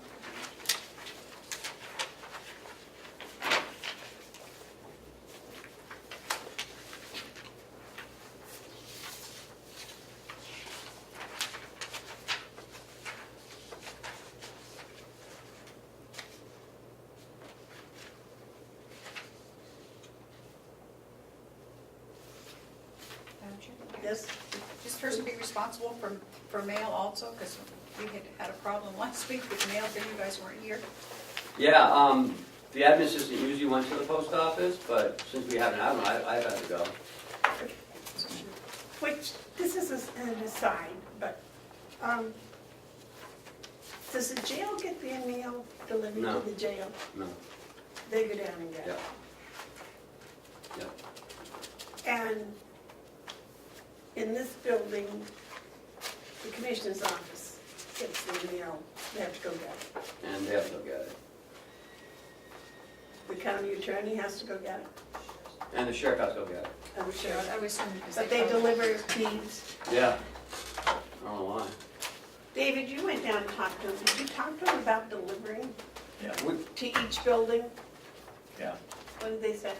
They said, I brought it in, they had a postal company puts out a flyer with the different size boxes you can get. They did not want to start delivering here, delivering downstairs, delivering, they'll go to the box and put the mail in the box. And then whoever has the key can go up for each box. They have their keys, sheriff has their key, they can go out and get their own mail out of the box, which seems to be the way to go. We talked about this late last year. I and thought we were gonna do it. We did. We bought a mailbox downstairs. It's a eight slot mailbox for everybody. Bob was ready to put up today. I said, well, talk to Bob the mailman and make sure that that's okay. I don't want to put it in the wall and then have him go, well, no. I thought they were gonna put it on a post. I'm afraid that it'll get plowed over, so we're gonna put it inside. He has to walk right by there to go to deeds anyway. So Bob was thinking about putting it right inside the vestibule when you walk in, on this side, on the left, right on the wall. That way, in the mail, and then the post office gives us the lock and key, so they have a key for it, and we have individual keys for the individual box. And then then the mailman opens it up, puts the mail in where it's supposed to be, and then locks it up. Perfect. So why wasn't this done? That's what I thought we were doing 6 months ago or whatever. What happened? Bob didn't, I don't know, he just didn't think about it. I mean, we've had it since January, February. I told him to order the box and get it up, but we were gonna put it outside. We're still not sure if we can put it inside. And Well, I that's would what, think, because they're gonna come in. again, I don't wanna put holes in the wall and have the guy say no. So he's checking with them today, Oh, okay. and if it's okay, he's gonna install it tomorrow. If it's not okay, then we're gonna have to put it outside somewhere where the plower's not gonna plow it. So, Oh, well, he's gonna want people to drive to it? No. I don't know, that's No. that's 'Cause why I I've was asked looking, him. I'm thinking I was trying to think of the other mailboxes like that that I see that are outside, and they don't, they have to get out and walk up to them. Yeah. Yeah, they don't. Well, because he has to open the whole he has to open the whole thing up. And why can he walk into the nursing home in D's but not into our office? Not yet. I mean, I get it, because you have to walk around all the buildings, but, But if we put the boxes in, right, then, so, I mean, we have the box, we're about ready to do it, we wanna make sure it's correct, and the Alright. post office doesn't fine us or something. yes, sir. David? If we do this and the departments have their own keys, I suspect that we're gonna get some pushback from some individuals that their mail is secret, personal, whatever, and they're not gonna wanna take it out of the boxes. I think we should make it known that if we put up the mailboxes and pay to put it up and pay to have them, and they have their own key, we're not gonna pay mileage to get out of the post office. Dress your baby and get down and load them in and get down to the post office anymore. It's ridiculous that we pay to go to the post office. Well, I thought that was the whole purpose of this. Right. And Yeah, can but we my- also have the jails? Yeah, everyone's gonna be here. I mean, if they're driving the post office, they certainly drive up here, it's easier. But they're elected officials, some of them, and do we have the authority to say, no, we're not gonna, we cannot sign a check for mileage, but do we have the right to say, you're gonna take your mail out of the box here and not go down to the post office? I'm quite certain that they would. I wouldn't anticipate any problems, but I wouldn't. if any arise, we'll deal with it when they arise. Okay, I'm sure, I think the only problem with that, Dave, is with the sheriff's department and maybe the county attorneys, if they have certified mail that they have to actually go down and sign and pick up, that would be, or even the jail, I don't know. I don't know how often that occurs, but, well, I would think, Terry, it'd be like, when I get some certified mail, they stick the thing in that says you have certified mail, come down and get it, so. yeah, that's what I mean, so they'd have to probably. So we'd They don't have let to you do sign. that, but Yeah. that would be the only Yeah. exception. They don't let you sign it at home? I mean, at home? If they go you're to your house? there. Oh, If you're you're there? there. Maybe in person, yeah. Oh. If you're not there. And my post office box is at the post office, so they put the card in that says you Yeah. have certified mail, and you know, and then I get it quite often down for us. Yep. I just got one the other day for you. Okay. So, Oh, and back you know, to the subject at hand. I don't charge mileage to go to the post office. I just want to throw that in there. I knew you didn't, I'm sorry. You and Representative Comeau, very generous in that one. Okay, back to the job description. So if you want to go back over that, because that won't be part of the job description if we have a box. Getting mail won't be part of the job description if we have a box. Is that's not even in here, is it? I don't think so. Bank and post office runs. No, it's not. Well, are you dealing with October or? No, the May 17th one is the one I did yesterday. I redid some of this Do you yesterday. have that? He's going, this one here. Yeah, well, this is that one. So that's why I wanted to, that's why the commissioners had asked for a 2019 update, just a whole new one. That one is the new one. The May 27th, I went over yesterday and just redid some of it. So we just need the date change. Yeah. I mean, yeah, there's no mail in there, there's no...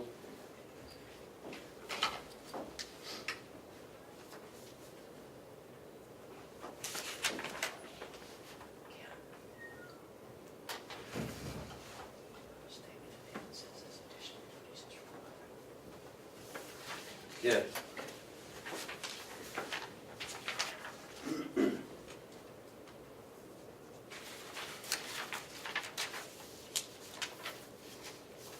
What special projects are you going to have?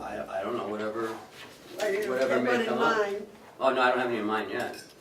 Just, I don't wanna, you know, if you tell me to do something and then I think it would be better done by someone else, I don't want to say, well, it's not my job. But I mean, you know, we are looking at hosting the county convention next year, so that'll be a special project. county convention of the New Hampshire? Yeah, sorry, yeah, the New Hampshire, no, yeah, the county conventions, the New Hampshire Association of Counties where, That's not what you said. You said county convention. well, it is the county convention. But that, Oh, okay, sorry, the New Hampshire Association of Counties Convention. well, that's a much bigger job than sending out 15 announcements that you're having a meeting. A lot of work goes into that.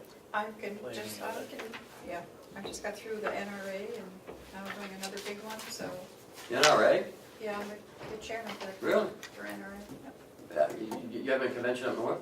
We just had our big banquet, At, Red Jacket.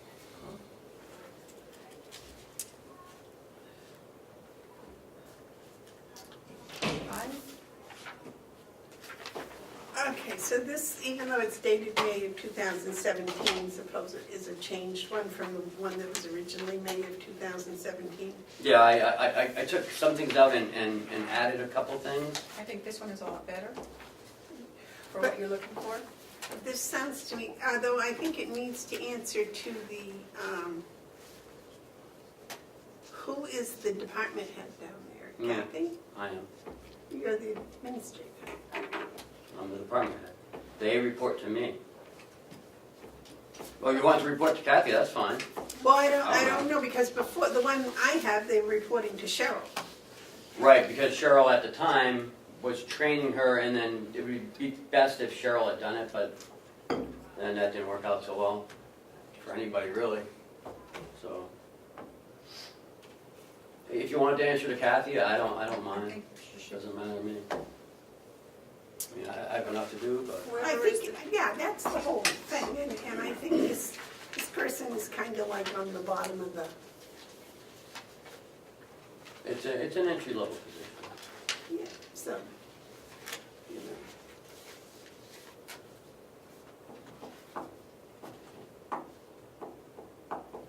So answer to the finance Director. director, is that the title now? Yeah.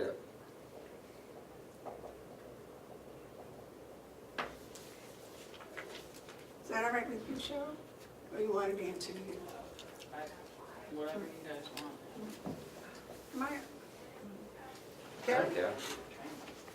no, I'm just wondering, is she gonna, any questions, is she gonna be running to Kathy all the time to ask questions and all that kind of thing?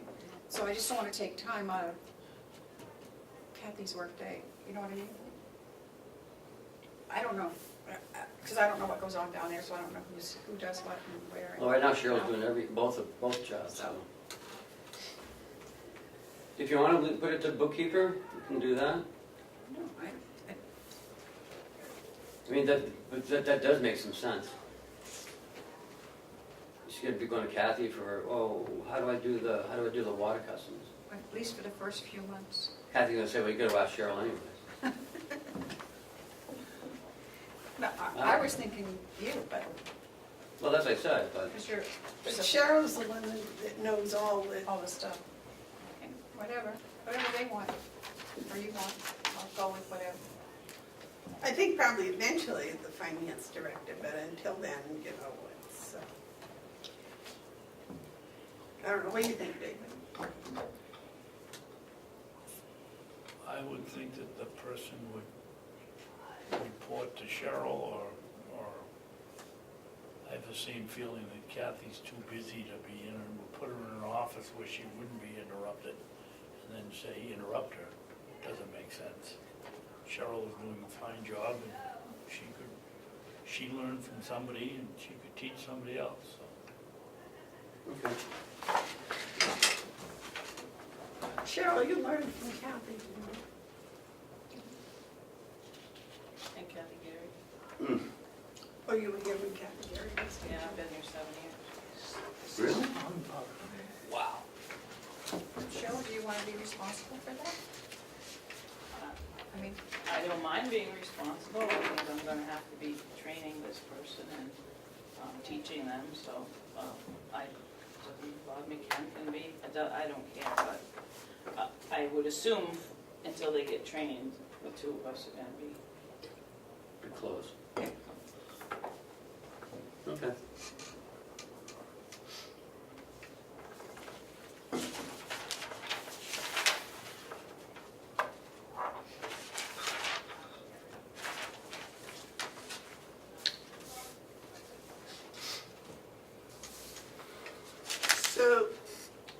primary purpose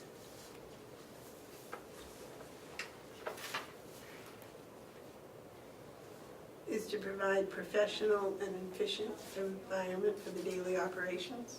Mm-hmm. That's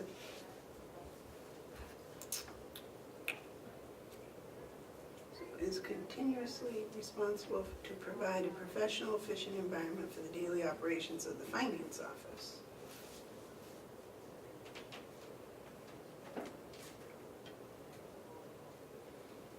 Do we Madam need Chairman? all the rest of that? Yes.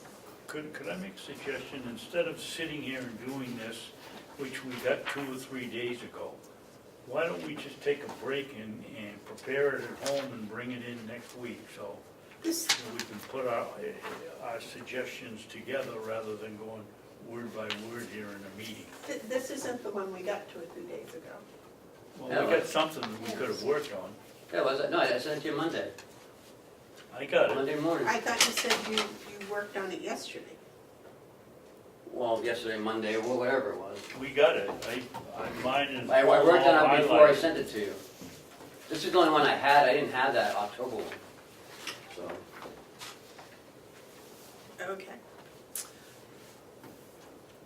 Well, I think if Cheryl is going, if this person's going to be answering to Cheryl, that maybe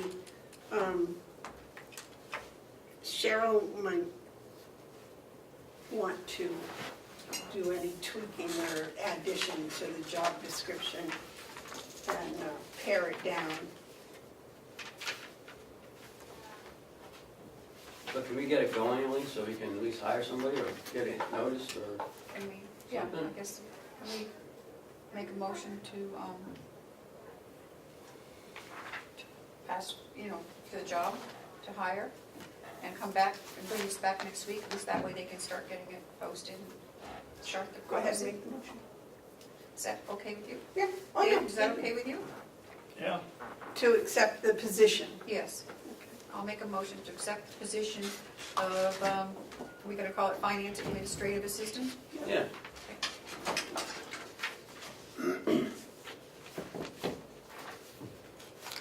I'll second that. Is there any more discussion? Yes, David. I've been looking at this now for 2 or 3 days, and yes, there's some financial stuff attached to it, but I think that pins it down too much. I don't know why we just don't call it an administrative assistant, and it reports to the financial office. But that's my own opinion. Okay, so take That's finance fine. on? Yeah, Well, this is a board, it's a vote of 3. That's just my opinion. I have no problem with that. Is it eventually going to be more finance than it is now? No? Well, if you look, it's got administrative assistant, and then the department's finance office, so I guess that covers it. We don't want to eliminate somebody that's good that doesn't consider themselves a financial person and looks at it and says, well, this is a financial assistant. I haven't worked behind the scenes at a bank or a big business, and so they won't put their name in. And I think with calling it a finance administrative assistant, then that has that opportunity. So, David, you'd prefer just administrative assistant in the finance Reporting to the department finance office. that reports to the bookkeeper? No, to the finance office. Well, they gotta report to somebody. Can't report to all 3 of us. So see where it says, Yeah, you're right. it says, finance office, is that okay?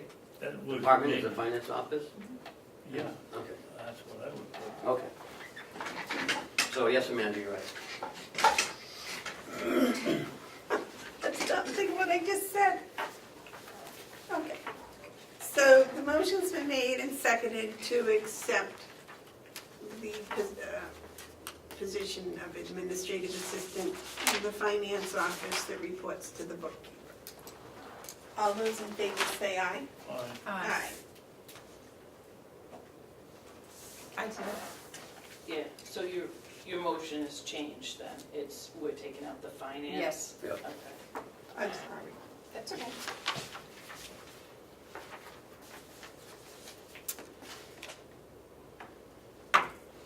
and then we can work on this and come back to it next week, is that what you're saying? Yeah. Okay, I think that's good. Next week.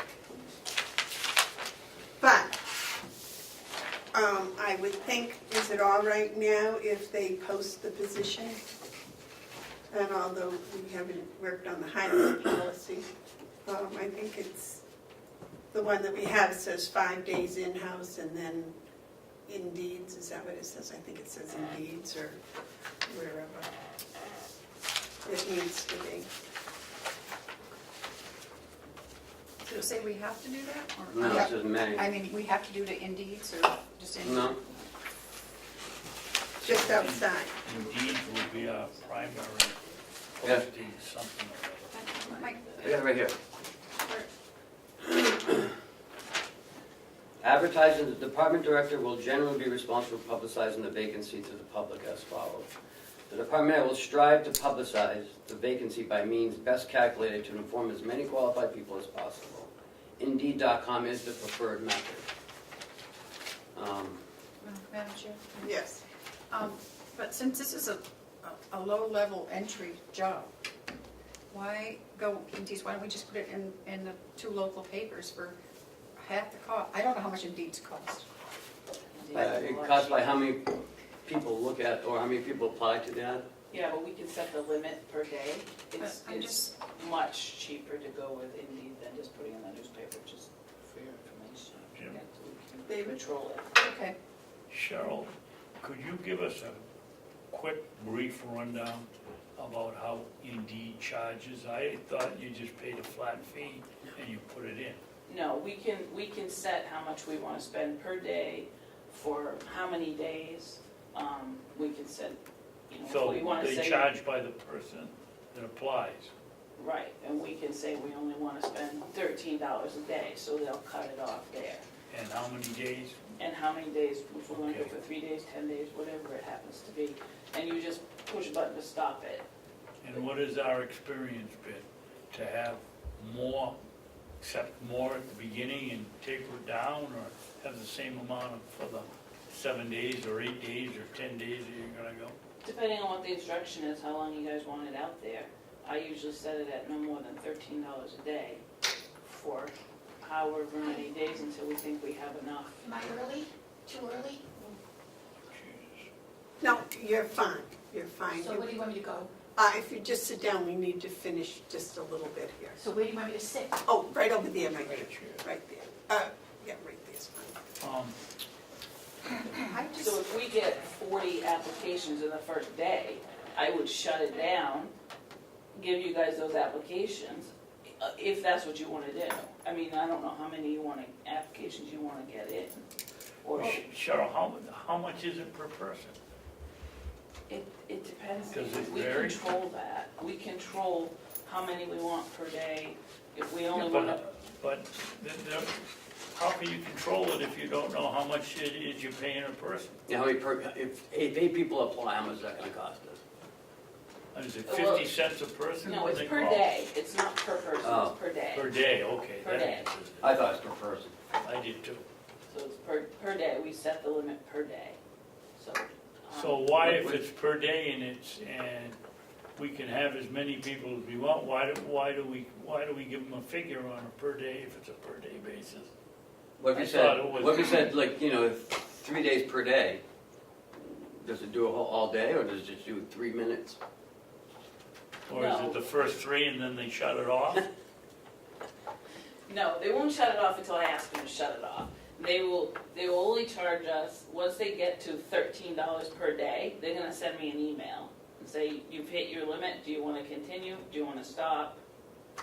Well, then they must have how much I'm they sure charge they do, per but they person. don't, Could you find out I and come can. back to us? I can, but it's not, No. we can't, that's not the way we do it. We can't say, okay, we want 10 applications a day and then shut it off. It doesn't work like that. Go ahead. how many people, they're just looking for a secretarial job, so to speak, will go on Indeeds to look for A a lot. job? I think everyone looks on Indeed Really? now, yeah. Yep. That's how we get most of our nursing and our LNAs. I can see that, more professional. Anybody looking for a job goes to Indeed. I guess it's been a long time since I've been looking for a job. Well, they have the most jobs for you to look at on there. You can go Okay. click from your own house and You look at guys know better than I do. And you can narrow in on what you're looking for and where. Yeah. All right, so we'll take care I of will that. get you some more information on that. Well, I'd like to see this we'll have 5 days advertising in-house. And then what, 3 days in Indeeds? Mhm. That sound all right? Yep. Yeah, that's all. Because it doesn't say in the policy how long it Indeeds. That's one of the things we gotta fix on that hiring policy is. We're redoing the 5 days that we already did? Yes. Yes. Yes? Yes. Yes. Okay. Is that gonna be long enough for you No. out in the general public? No. No. What would you like in the general public? Well, it all comes down to when we're establishing a new policy on hiring.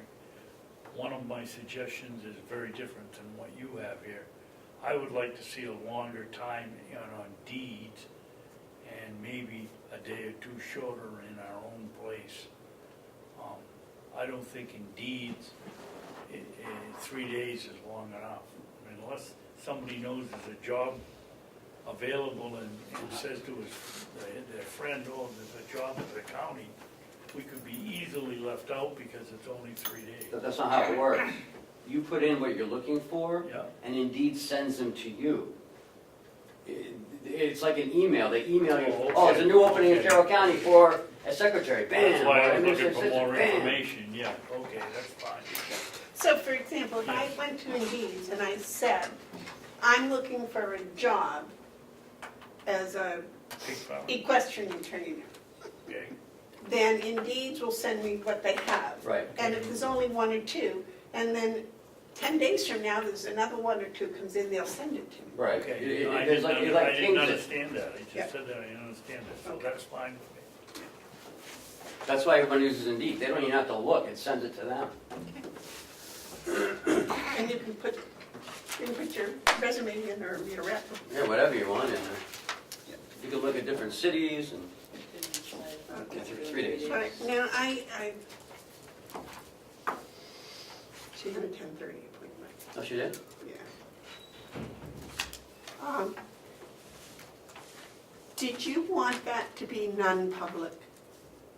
Or I public? would love it public. You would like to have it I public? would love it public. All right. Put it on the front page. Okay, my dear, if you would come over here. Does he have a gun?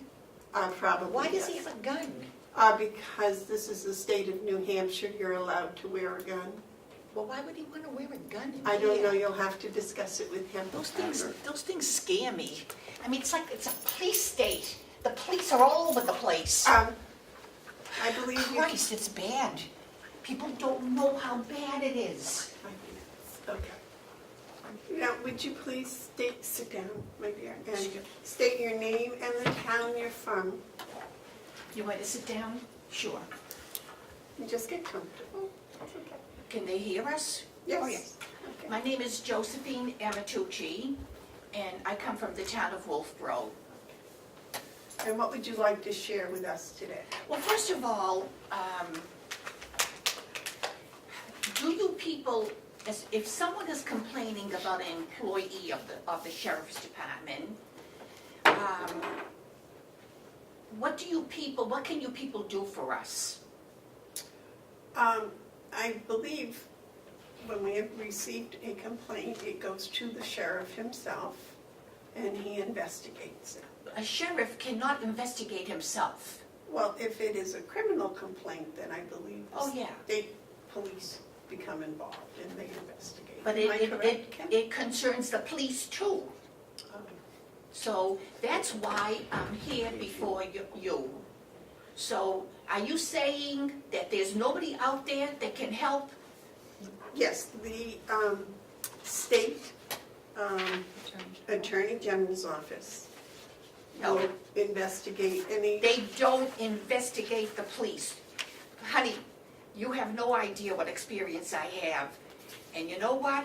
It's very scary because, hello, nobody accuses the police of misconduct. I thought you could be an in-between to go to the attorney, the county attorney for me. Because when I ring their bell, they don't even come out. They don't even come out. In fact, because they didn't come out, I got injured, I got abused by your employee, Young. This is what he did. Oh, that was a number of years ago. is No, that- no, this was a couple of months ago.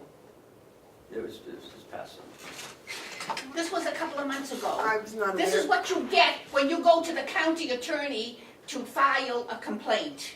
That's all I went for. This is what you get. You I get, was not aware of that. all right, that's what I'm here for.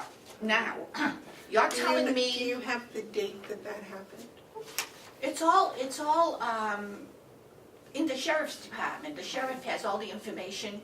They have this picture. They know, you know what?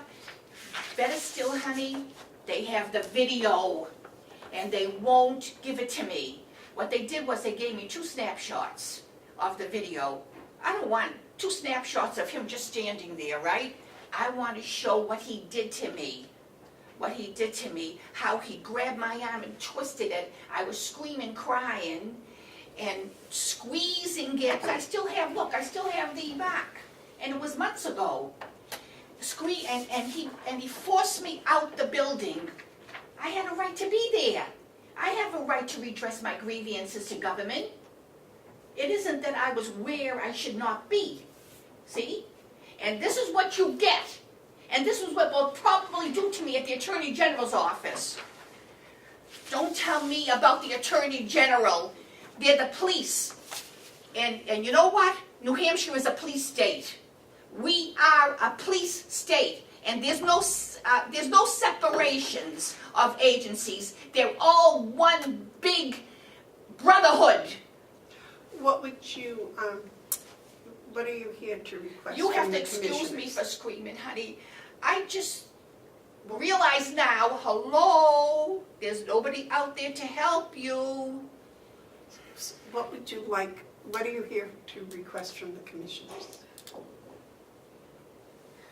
I'm requesting that you be an intermediary and you go before the county attorney and tell her, she knows my story, I wrote to her, she won't, I told her, get me a copy of the video, and she said she doesn't have it.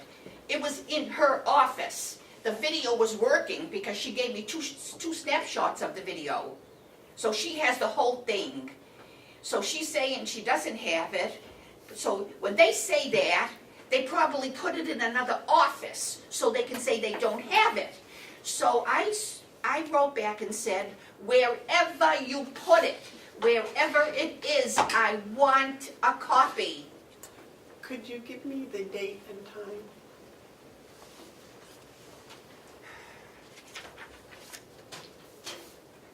If we have the date and time, it's on the Yeah. See if I sheriff's. put it here, because I'm giving you all this, okay? I'm leaving you with all this information. See if I put that date and time, the sheriff. Because this, I'm giving you all, she knows the date and time, on September 7th, 2018.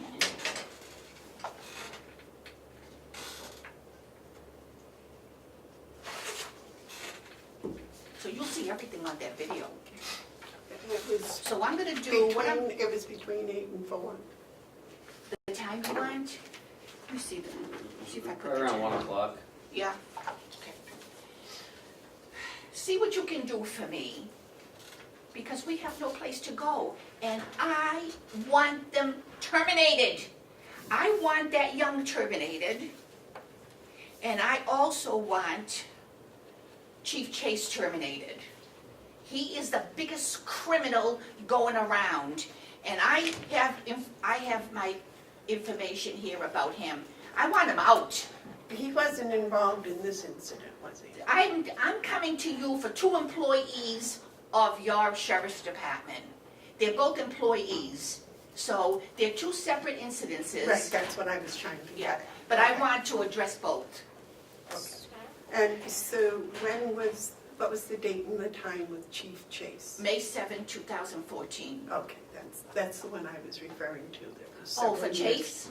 That was several years ago, yes. Oh, you mean when she said that? Yeah. Yeah, but he's working for you, and you people, the sheriff's office, never investigated him. You know, how can you hire a criminal? Which means the sheriffs are all criminals coming after us. If, God forbid, we accuse their men of misconduct. Well, That's what it comes down to. we have to investigate, and I will look into both of these. And there should have been some sort of a report for the September 7th. And that Yeah. should be, I believe, public information, and I will see that you get a copy of that. I got everything, honey. Oh, Don't you send me have any it. more papers. Okay, I will not. May I ask, what was the original thing that you were coming to complain about, or it was? Both. I want both out. I want both out. Who was the second want one? to be able, Chase was terminated twice. When he was in Danvers as a police chief, he was thrown out, because he did, I got the Right, story but here. that's not what we were currently discussing. We were currently discussing the September 7th event, Oh, now, would you ask me? about the September 7th event. Would you ask me? What do you want to know? Well, that's what we're going to look into for you. No, you're gonna look into both, because I want Okay. both employees out the door. Both employees out the door. Because I had gone to Young in the past, and when I found out that Chief Chase was hired, I was shocked, so I went to Young, and I said, you know, you people didn't investigate Chief Chase before you hired him. I said, because he's a criminal 2 times over. He was terminated in Danvers as a police chief, and he was terminated here in Wolfboro. Honey, we did all the investigation with the town hall. So I went to the town hall and I spoke to Linda Murray. She's the head selectman. She said, Josephine, they never came here and asked anything about the past or about Chief Chase. So when I saw him come in, the county attorney's office, I saw the devil. I saw a criminal because he lied to me, and he scared me as soon as I saw his face, because I said to myself, this man is not a just person. He lies, and I don't trust him. I wanted him far away from me. And I told him, and I rang the bell, and I told the county attorney, get him out of here, because he's a criminal, get him away from me. And after I said that, that's when he attacked me. That's when he almost killed me. I ended up in the hospital, by the way, and I went to my primary care doctor, and the nurse looked at it and she said, Josephine, this has to go to emergency. She walked me to the emergency, and they thought I had broken a bone. It was so bad. So they took an x-ray. And I got all this information, by the way. And then they put me in one of those things where you hang your arm. A sling. Sling. And the pain, I can't begin to tell you, I couldn't sleep at night. And you think he's gonna get away with it? No way. No way. And wait till you find out what Chase did to me. Hello? I'm writing a book.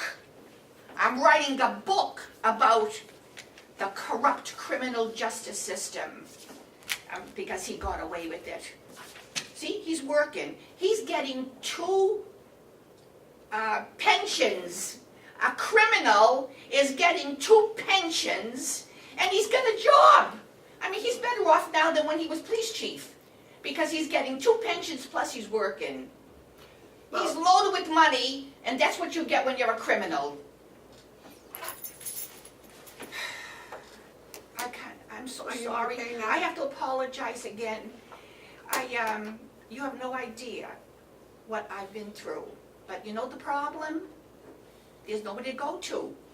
Everybody says, oh, don't have jurisdiction, oh, I don't have the rights, oh, we can't do nothing, oh, go to the Attorney General. Try to go to the Attorney General.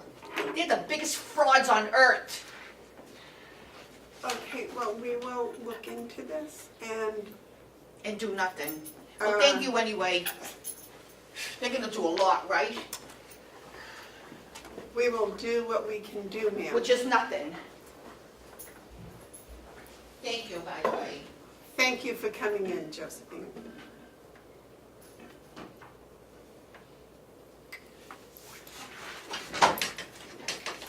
I apologize. I had told her we would hear her at 10:30 and I did not put it on the agenda. You don't need to apologize. I thought you did a very nice job. Madam Chair, may I have a point of order for a moment? Yes, ma'am. Yes, sir. Sorry. Whenever somebody mentions employee, you really should refrain from talking about the employees and go into non-public. Just for next time, just so you don't get in trouble. Thank you. Okay, back. RSVP sent a really good letter, and all the good work that they've been doing.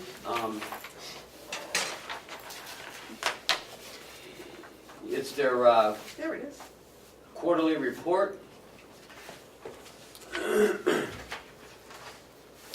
They want to thank you for the $65,000 this year. It's going to help so much more, they said.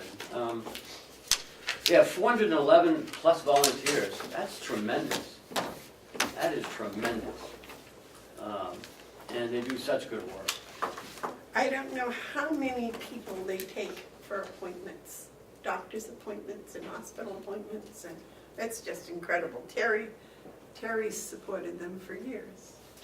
I was one of their volunteers, still am one of their volunteers for years. Yeah, I think I saw you last year Oh, yeah. with some dreadlocks, I think. Yeah. I didn't know who you were. I'm like, wow. That was me. And then you came in, your hair was different. So. And this year, 76, I'll round up here, 77,000 miles of volunteers for Yep. Meals on Wheels Yep. drove. I don't understand why we don't give these people more money and cut some of the other ones down a little bit. These people do a fantastic job. and I will say that I was on the committee to hire Mary, and she's done a fantastic job. And she's one of the lowest paid directors for a nonprofit. Really? Yeah, she minimal, Boy, they do a good job. and she does a great job. She does a great job, tirelessly. Yep. Tirelessly. And every time I see her, she always has a smile on her face. Yeah. I just think they're wonderful, and you know, the Meals on Wheels people, they do welfare checks every day they deliver the meals. That's it's just wonderful. Yeah. They just do it out of the, wonderful. And the thing about those volunteers, they have to be over 50, so it gives retirees something to look forward to have to do, to be needed, and to be out there contributing. So What you say, Terry, the volunteers have to be over 56? Yeah. 55. Yeah. So I say it's a double edge. It gives them something to do and to feel productive and And I think that's why it's called RSVP, retired. Retired Service Senior. Senior Citizens. Volunteer Yep. Provider. So, You could volunteer, David. How about it's responsible with service volunteering service? what? I'm just reading what, RSVPs. interpreting what you said. Oh.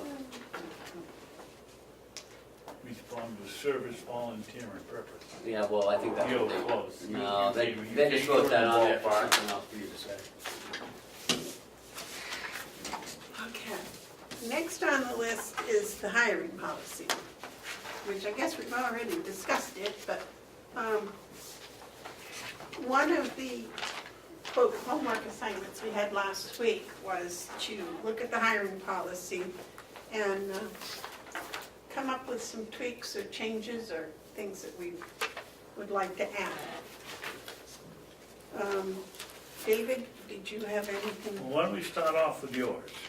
You brought it up.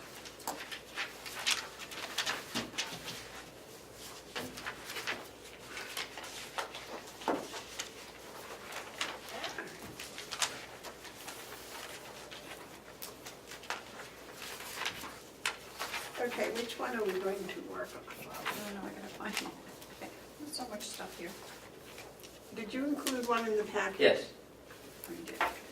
Okay, that's, would be the place to start, I guess. Of course, it's right there, right in front of me. It's on the top. It should be the last thing in your packet, under RSVP.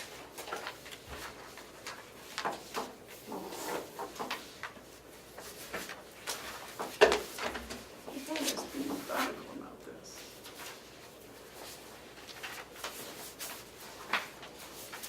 Well, David, while I'm finding mine, why don't you go ahead with yours?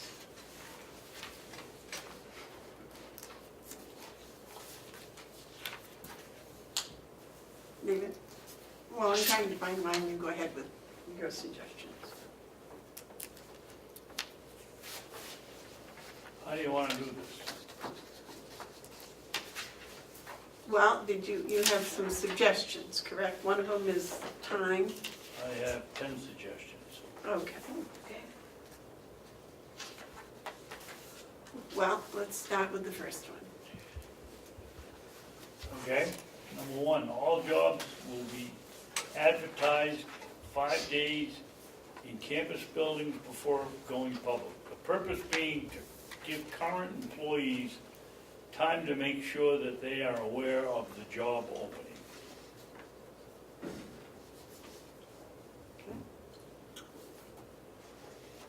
In all campus buildings? I thought that's in there. Yeah, that's what we do already. It's the purpose that I'm, It's what? Oh, it's the the purpose. purpose that I'm clarifying. Oh. Okay. It isn't to give the person a heads up and a boost to get the job. It's making sure that they're all aware that the job is posted. All right. Which makes sense because we have people that don't work 2 or 3 days in a row for some reason.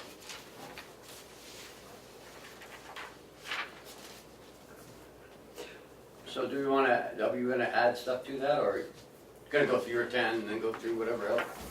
That's why I asked how you want to Yeah, do let's it. go through to 10. Okay. Number 2, changing from one department to another constitutes a new job.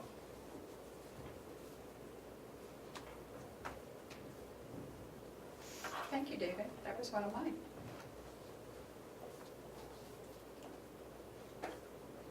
I did sort of plagiarize that from you. Well, That's we okay. discussed it when you were here last week. Yeah. We agreed that that was, any new, one department to another would be a new job. All applicants applying for a new job must fill out an application. A resume will not replace a Carroll County employment application.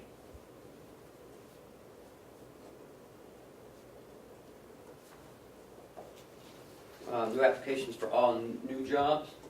New positions. Anything that's a new job or a new position.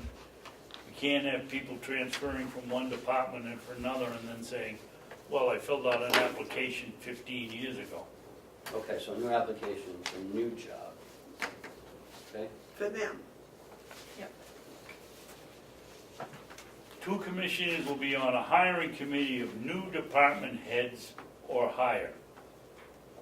That's H-I-G-H-E-R, not H-I-R-E.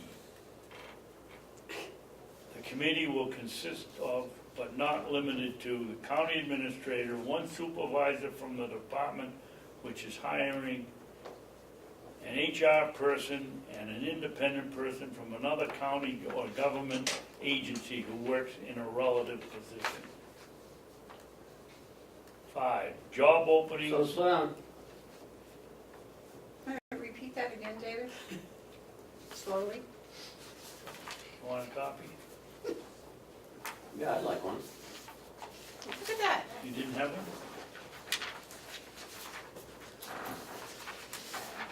That would have been easy. No, that saves me, I don't have to write anything. Oh, yeah, I have 4. Oh, I'm sure this one for the minute. Yeah.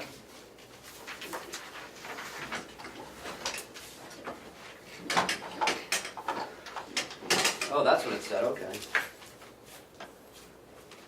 Job openings in departments headed by elected officials will follow the same procedure for hiring of any employee reporting to a non-elected department head. When 2 candidates of equal ability and qualifications apply for a job, if one is, that's missing an E, if one is a current employee, he or she will be offered the job first. An employee who wishes to change departments will be treated as any other new employee would be, with the exception of health insurance benefits. The 60-day wait period will not be assessed. If any employee is hired who already works for Carroll County, the individual will not lose accrued benefits. All individuals receiving a paycheck and working for Carroll County will follow county policies. And number 10, a new job will not be considered moving to another department. What? No, a new job will be considered moving to another department. You already said that, number 2. That had to do with, for instance, the jail and the money that we invest in them. But I wrote, does somebody have the note down the bottom of that, on number 10? I wrote it I only down have there. 9, I don't have 10, I only have 9. Yeah, that's, the others I should have 9. I put it down here. New job will be considered moving to another department. That's the same as number 2. Yeah, but why did what am I missing up on number 10? Do you mean a new position? A new created position will be considered a different department?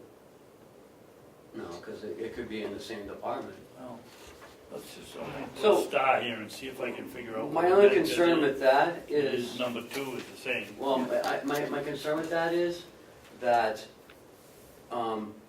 we have what's called career ladder positions, specifically in the jail.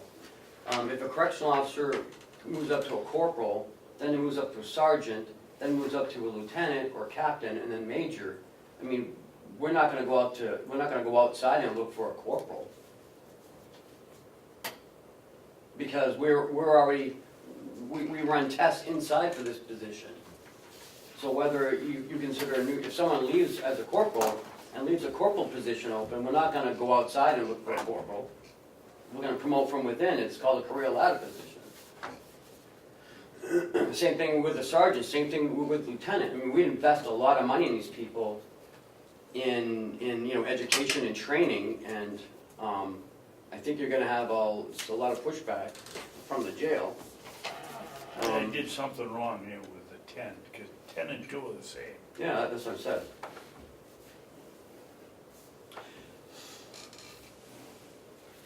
I mean, I can see if you're going from a housekeeping to dietary, yeah, that's a new job. That's a good job. But if you're going from LNA to MNA, that's the same, I mean, you're just advancing your credentials, But it leaves an LNA vacant. right? Well, Kenny, when I put down new job will be considering moving to another department, I was thinking about the ladder at the jail. What would I have put in here instead of department? New job will be considered moving. Internal, I think that you're looking for, promotion is different than an new Yeah, hire. that's what we're trying to say. Well, yeah, but you're saying any new job is I a, know, I did something wrong, I'm trying to figure it out. What we meant is a promotion would not be considered right, a new department or a new Right. job. An internal department, so if you're moving within departments, that's not a new job. a new job. Well, it depends on whether it's a promotion or not.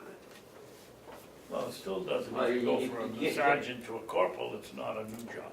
It's not a, I mean, that's there's not a a job change of opening. job. It's a job opening you're filling, but not a, But I can tell you, we're not gonna go and look for someone to come in as a sergeant. right?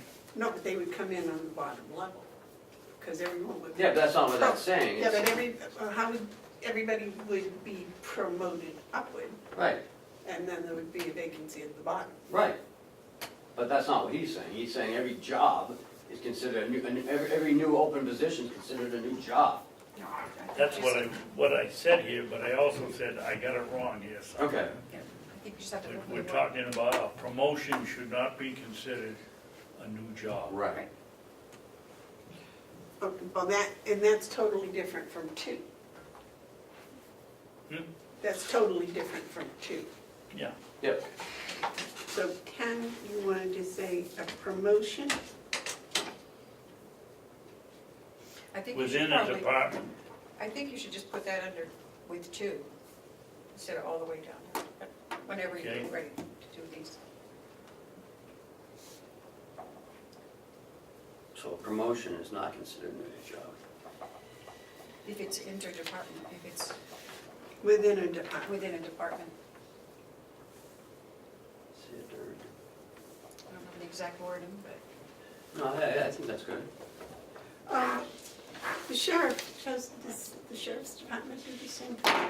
Yes. That's how they get their sergeants. That's how they get their corporals. They're promoted up from the ranks, Right. and then they rehire on the bottom. Yes. well, Richard Young wasn't, he came in from the outside. That's out from the sheriff, so. Well, that's why if we have a hiring policy, those things will be Yeah. solid. It's in black and white, and if they want to, for some reason, apply for a waiver or something, that's different. I Well, don't. that was the whole Rockingham case. You couldn't, commissioners couldn't tell the sheriff how to run his department. No, I it's would- not the right. On law enforcement things, but they could on policy. Now, to me, if you tell the sheriff you can't hire somebody, that's interfering with his business. That was the only question I had with this job openings, with the elected officials will follow the same procedures, but I'm not sure if I'd have to look up the RSA. I don't think we have control of elected officials. We do on their hiring, Yes. Okay. They have to come to the commissioners for approval. approval, right, Right. but yeah, I know You that don't- we if- do that. If they don't but- follow policy, you don't have to approve it. Okay.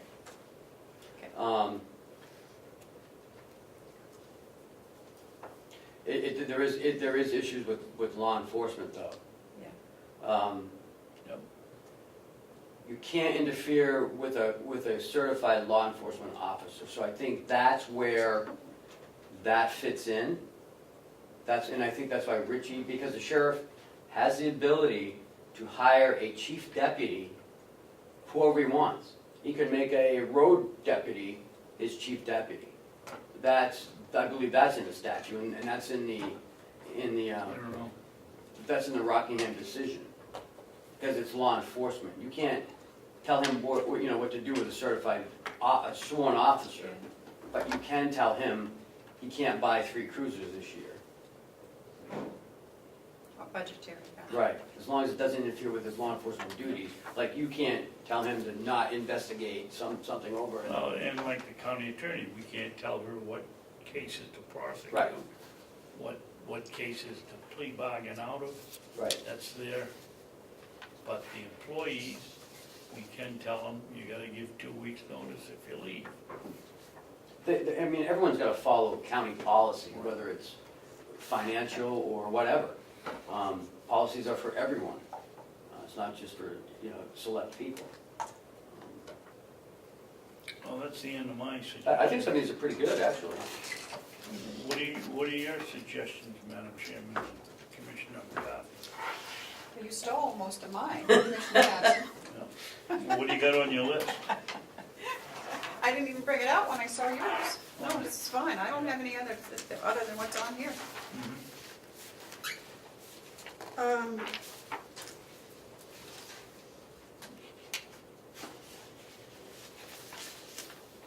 Well, you, Madam Chairman, what are your suggestions? Well, I didn't think that we should include the Indeed. What? I didn't think we should include specifically Indeed. I thought that it should be a little more general, because the one that says that the publication of the vacancy will include the position, title, duties, responsibilities, special and minimum qualifications, time, place, and manner. And I think it ought to include the pay.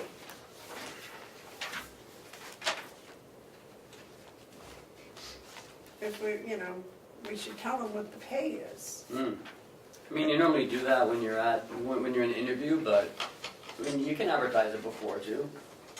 You know, you can give a range. You arrange that would eliminate or bring more people in. Right. Well, because if it's, generally speaking, it's going to be, if it's one of the nurses, it's going to be according to the contract. They don't have a contract. The RN nurses don't have Well, contracts. the M&As and the LNAs and Yep. housekeeping, and they're all going to have a beginning wage. Yeah, now that the LNAs have a kind of a scale, that market adjustment now is there, which I'm happy to report three per diems are jumping into full-time. So you'll be seeing them next week come through. So I think it's working. The other thing was, Wait, let me put that up. So, and you want, and how did you say that? the The pay range? yeah, Okay. because the LNA, the LNA pay range would be from, if they went on days, whatever the beginning salary is for, beginning pay is for days. No, they're all the same. It's how many years you have had your license. But that's how we're doing it. But there's a differential for. Shift differential, yes. Yep. differential. Yep.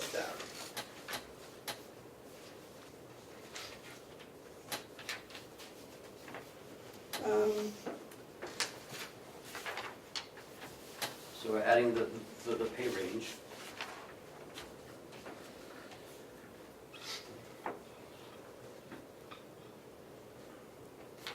And the other thing was, they've got here on the back page, it talks about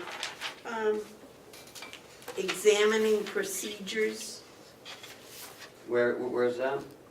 on the back page, on the reverse side.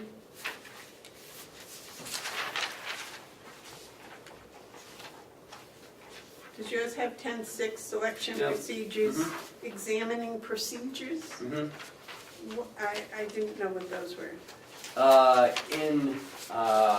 At the jail specifically, they have to take a written exam for a corporal's exam, sergeant's exam, lieutenant's exam. But we're not going to be hiring them at those positions. What do you mean? Those positions are going to be promoted from within. Right. This- But this is the selection. I don't know, this was in here, so, I think you kind of have to have it in there, because if you don't hire from within, I mean, there's always that possibility, right?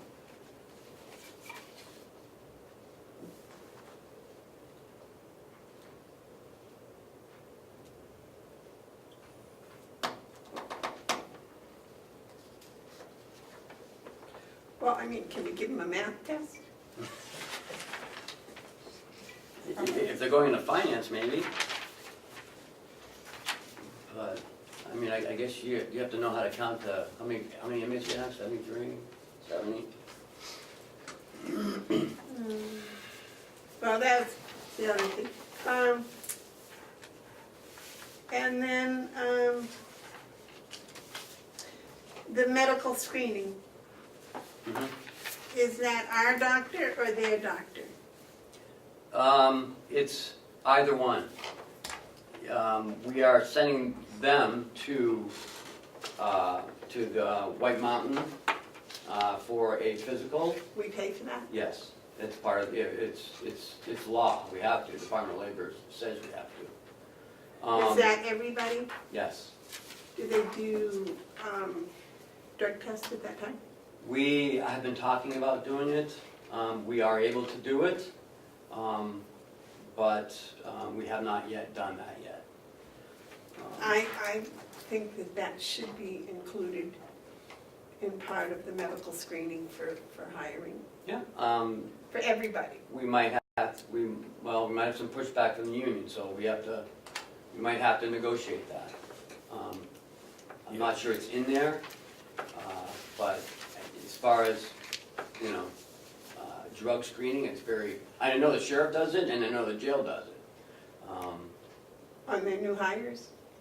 They do it on everybody, and they do it and if they have, Probable cause. probable cause, right? Right, I understand. We've done that at the nursing home as Right, well. but, because I think we should have random drug testing. Again, gotta be negotiated in the nursing home. I don't think they'd have a problem with it. We did talk about it this time. We did get some pushback. We'd have to get Liz involved in some of the legalities. And now that marijuana is in Maine and in Massachusetts, It still isn't legal here.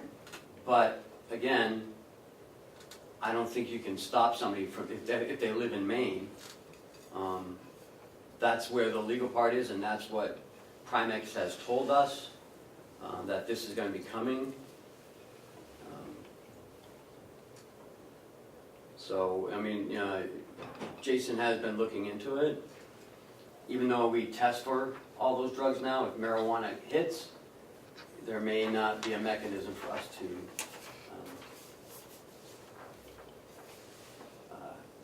release them. The other thing is the 10-4, the false statements. What? The false statements, deliberately false or misleading statements in the application. Mm-hmm. Will be grounds. I don't know if we need to say will be grounds, but will be rejecting. We'll just reject them. Then we're not gonna argue about it. If they lied to us, I don't think we should hire them. What do you think on that, David? Well, we've been that route before. If it says in, have you ever been convicted, and there's a box to check, and you don't check it and you have been, don't hire. Well, this says will be grounds. Will means you may or may not, right? Is it shall that means definitely will happen? Yes, Shall be grounds. shall or must. Shall be Well, I think grounds. shall sounds better than must be. Yeah. Shall be grounds for rejecting an Yeah. applicant and or discharging. And/or? Yeah. Okay. Because if we've already hired them, Right.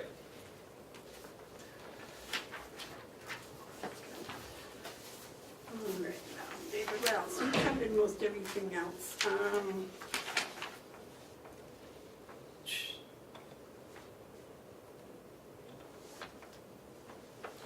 That, the department had, I don't think we need strive, but I would think the department head will publicize the vacancy by means best calculated. And that's what they think will be best. Because sometimes they may think that, a newspaper is actually better than something else. I don't know. I was thinking of some of the positions we're going to have open.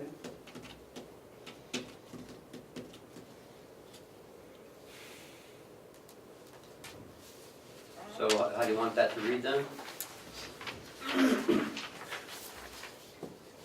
department head will publicize the vacancy by means calculated, not best, but by means calculated to inform as many qualified people as possible.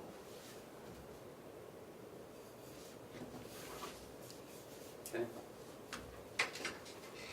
I'm not 100% sure. Doesn't New Hampshire counties, don't they have a employment page? It just kicks back to this, to our county page. It's just a hyperlink back to us. It has all the counties on it, and then you click on the county, it goes to that county, like Merrimack, it goes to Merrimack's HR page or job opportunity page. But there must be others. I was thinking, for director of nursing, I'm not sure Indeed would be the, I'm telling you, Probably it is, though. we've got the best results from Indeed, then we have the newspaper, even with the Manchester Union Leader. I mean, because it's always constantly there, people are always looking at it. And if they're looking for nursing jobs, it comes up, it comes up, it comes up. And I guess it's on Indeeds all the time, so in the newspaper, it's only in there for, well, however long you want it, but you have to pay for that.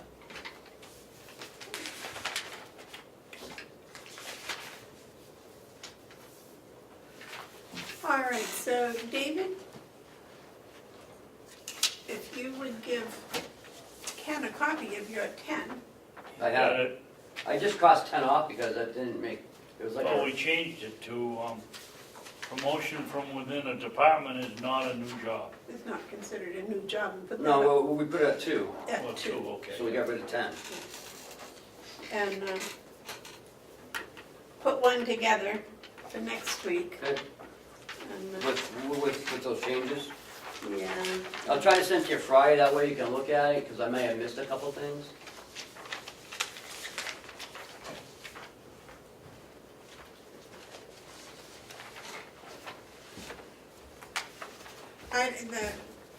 this thing had, the one I had a second page.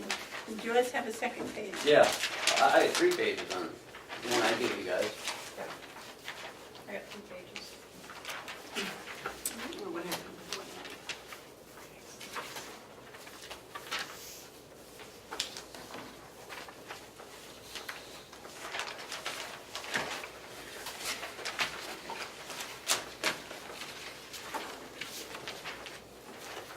These are the ones I had back from when we were first writing. Looking through them, yeah. Remember we did the hiring, that was last year, wasn't it? We did Yeah, that. it was last summer.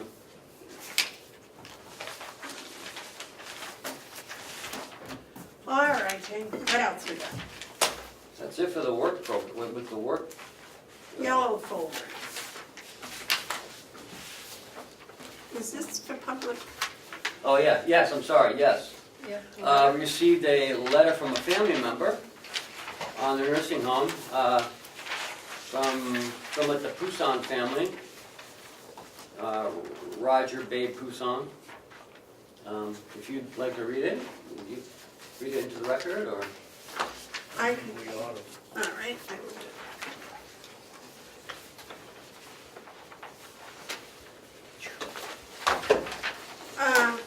Howie sent this over from the nursing home.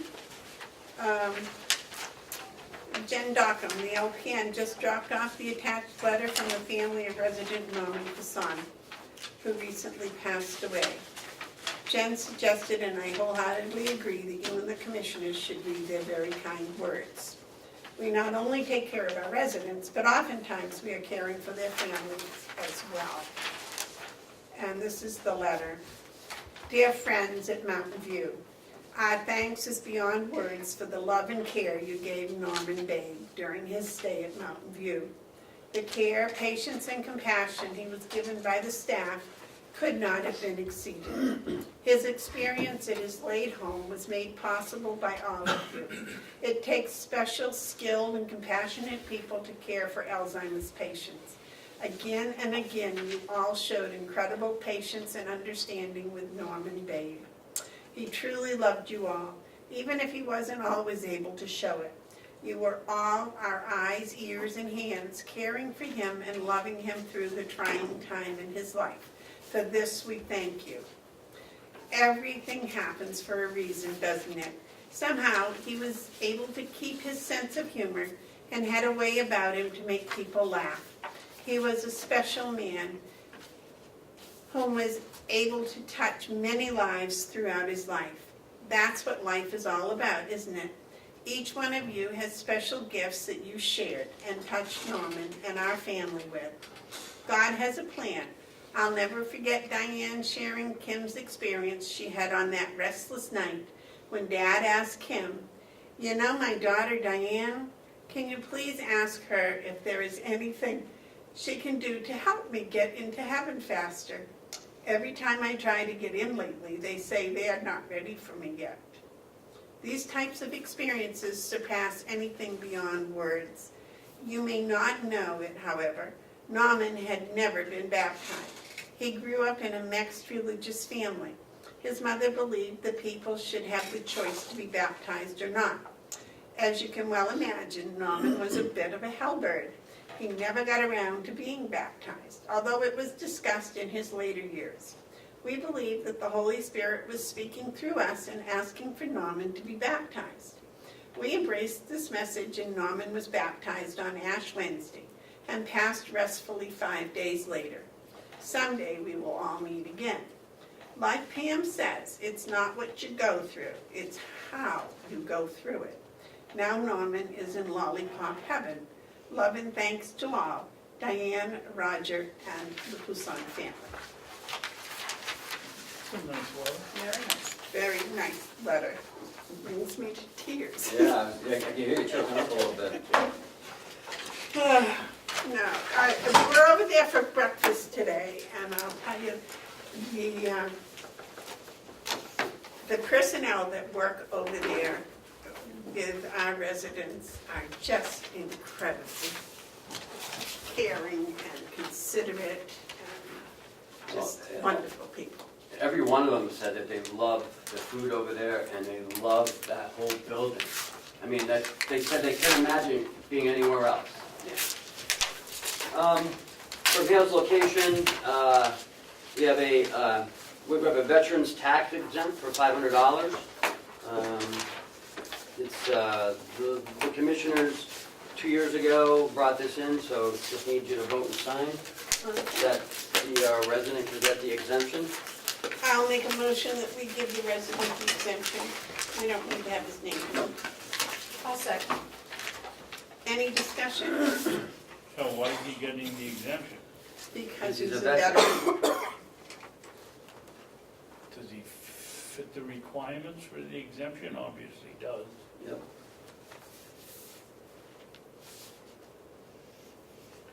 I get an exemption, everybody gets an exemption. You just have to have been in the military.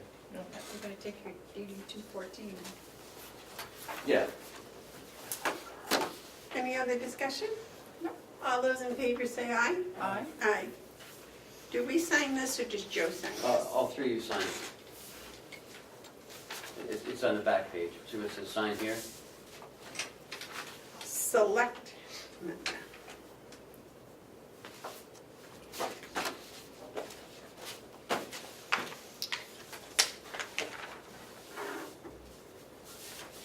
Oh, well, I did it backwards.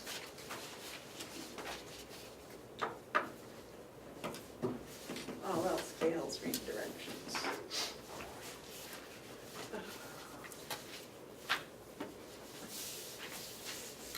That letter got to me.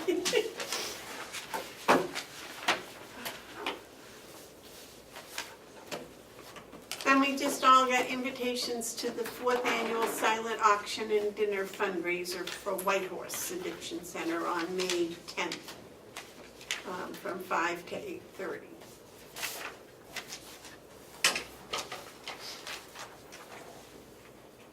You forgot to say it's $50 a person.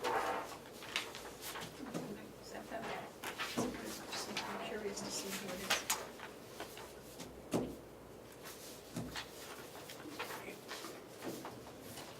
Here you go. David still has to sign. I'll be going to that.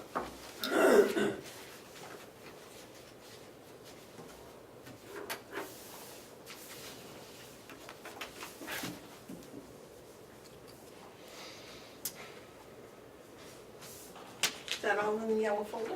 Yes, ma'am. Okay, we did the Siemens update, administrators update. So, we have the Albany Selectmen meeting on April 24th, next week at 5 p.m. And we're having our regular commissioners meeting at 8:30. Yeah, do you want to make that later so we can leave from here to go up there, or how do you want to do it? You want to have our meeting at like 1? At 5? Huh? What'd you say, 5 o'clock? Yeah, up in Albany. It doesn't make any difference to me because I'm up there. So however you guys want to do it. Well, so you don't have to come down there at 8:30. I mean, it's up to you guys, it doesn't matter to me, I'll be here. David, do you have a preference? No, I don't care. Or do you just want to have our Are we meeting and then staying break? for the entire selectmen's meeting? I don't know, we're on at 5:15, so. I don't think so. I think I'd kind of rather have ours at 8:30, that way I can go home, do my chores, and I don't have to worry Okay. about getting back. All right. That's okay with me. Is that all right? It's all right with me. Can I ask you, Ken, when the date for the thing at the Mount Washington is? Yeah, 17th. I'm gonna get to that. Okay. On May 3rd is the delegation meeting at 9:30, and that's at the nursing home, because the auditors will be up here. They will, okay, and Delegations at 8:30? 9:30. 9:30. we're going to meet with the Alan Pennington at 9 o'clock. Over there or here? Well, we can't meet here because the auditors will be here, right? Might as well be over there, I guess. They have a morning meeting at 8:30, and go at 9. You can meet in my office if you want. It's fine. Or isn't there a little room over there? Well, that's where they have a morning meeting. I mean, I guess you can, I don't know. I They have the delegation meeting in the big room. In the multi-purpose room, not the where we eat breakfast, but in that smaller room. Right. And then The they little have, room. which they have morning meeting at 8:30, all the nursing stuff, and Okay. What time do the auditors get here? usually 8. Usually work 8 to 4, 8 to 4:30.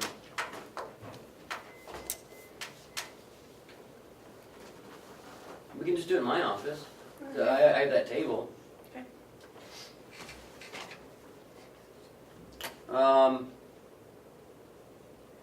So that's May 3rd.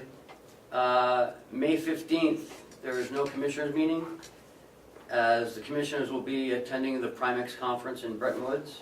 It's May 15th and 16th. Now, does the world know that the 3 commissioners, David, you going?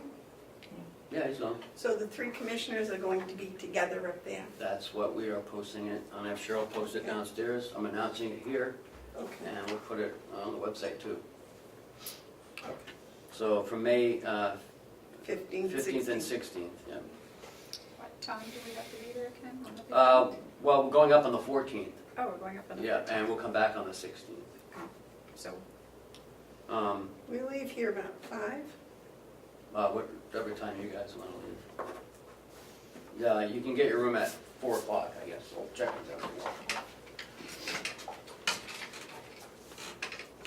out. Those are the only differences to the schedule. Everything else is on a Wednesday. My next topic is Wednesday a good meeting day for everyone? I know we've been doing Wednesdays forever. It seems that Wednesdays, like today, we missed the governor's breakfast. I would have liked to have gone to that. It seems like everything's on a Wednesday. Could we look at maybe doing a commission meeting on Thursdays?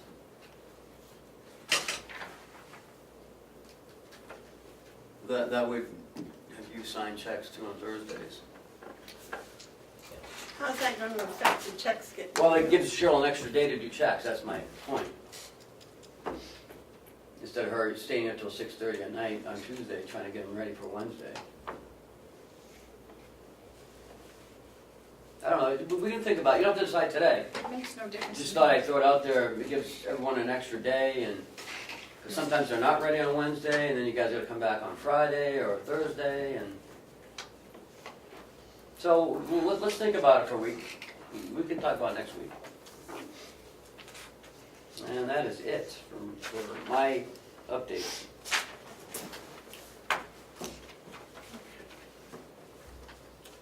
All right, commissioner updates.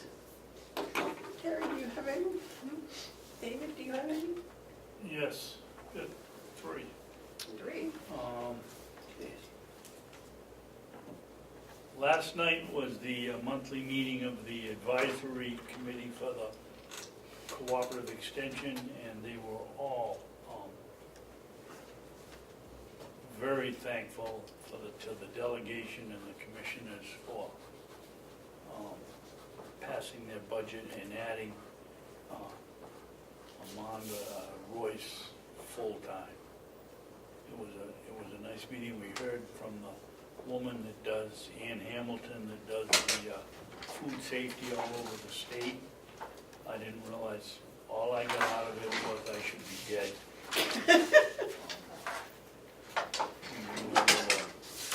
We went over the expiration dates on food.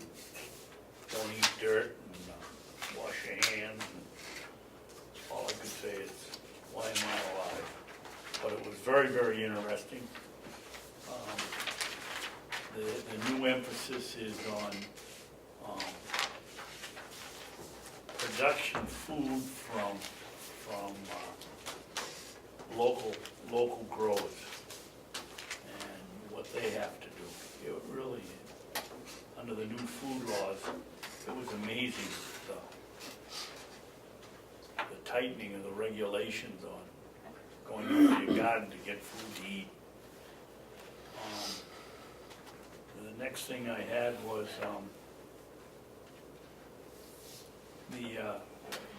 does the grant committee see the victim witness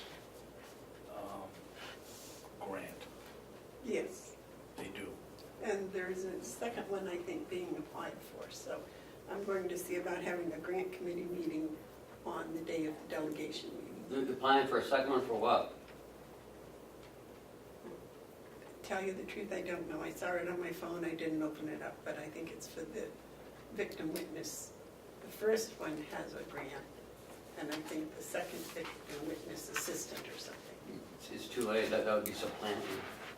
You can't have it in your budget and try to get a grant for it. Okay, so maybe it's a grant for next year.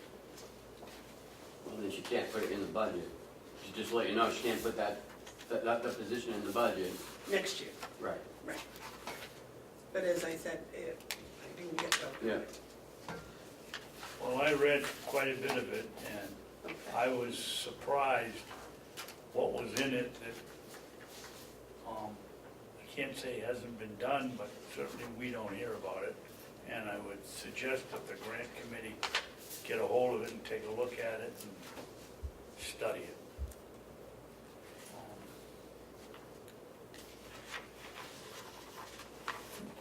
The other one is, one of them is non-public, so I can't say that. This White Horse invitation, Ken, Mhm. are you going as our representative? No, I'm going as Mr. Yetton's guest. He invited me to go as his guest, Okay, so I'm going as his because guest. I was gonna say, the amount of money they get from us, I would think that it would be one free ticket. Yeah, he for is. somebody. He's bringing me as his guest. And I was very touched by that. Okay. I guess that's it. Okay, my updates, the farm survey is on the Carroll County .net website. But It's a finally. it's. Oh, it has? Oh. The thing is, it's not on the front page, it's kind of buried, but if under the search, you put in farm survey, it pops right up. All right. That's because I put it in under the farm committee, and that's why you have to do it that way. Have to do the search. Is there any way to get it back up onto the front page? I'm not sure what I will have to look and see what I can put it under, or whether we have a spot to put a link like that on the front page, I'm not sure, but I can find out. Okay. We decided not to have a commissioner email, to have a email to each individual commissioner, the address that comes with our phone. So that instead of getting stuff that comes just to commissioners and Cheryl has to open it and redistribute it, it just gets distributed to each of our phones. Can you fix that? No. Probably John would have to do it, or No, John doesn't do our No. website, I can do it. Okay. you can do it at website people. How does our email get attached to our phone? Why wouldn't it become as our own email?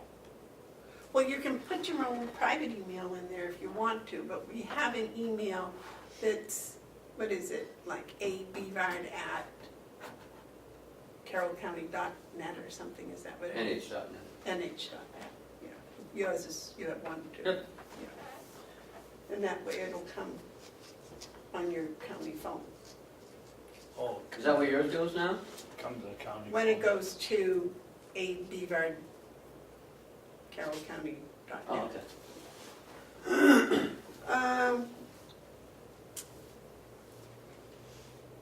That, I guess.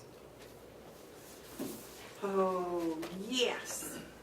Apparently, yes, Just a quick question about that website. Do you want where you have your phone number, do you want your county email, like your ABVAR, do you want that in place there? And then take out the commissioners completely? yes, Okay, so just add all that's what three we of them. decided, right? Yep, Yeah. whatever. Yeah, okay. I'm still in the process of cleaning out my desk.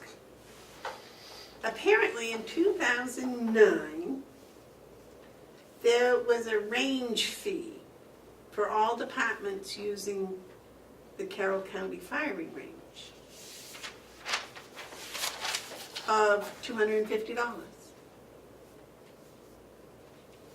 And I've never seen anything, so I didn't know if we were still doing that, I don't know anything about it. You had to ask the sheriff. or if we could do that. What? Do they come, do Charge other people? departments come and use our range, our firing range? I don't know. I have no A idea. lot of them have their own, but I don't know. I don't remember it. Obviously, somebody voted for it. Well, that No, was the nine. letter Mr. Conley sent out to, Sheriff Conley sent out. Oh, that's why.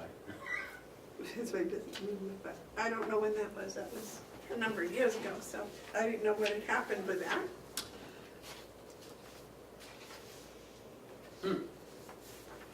And,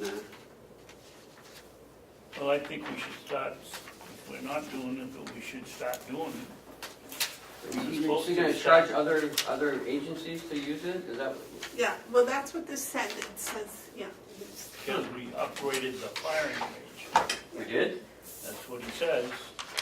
And I think they did that year, they put some bunkers in behind the range or something, so the shot wouldn't be bouncing all over and they could collect the lead out of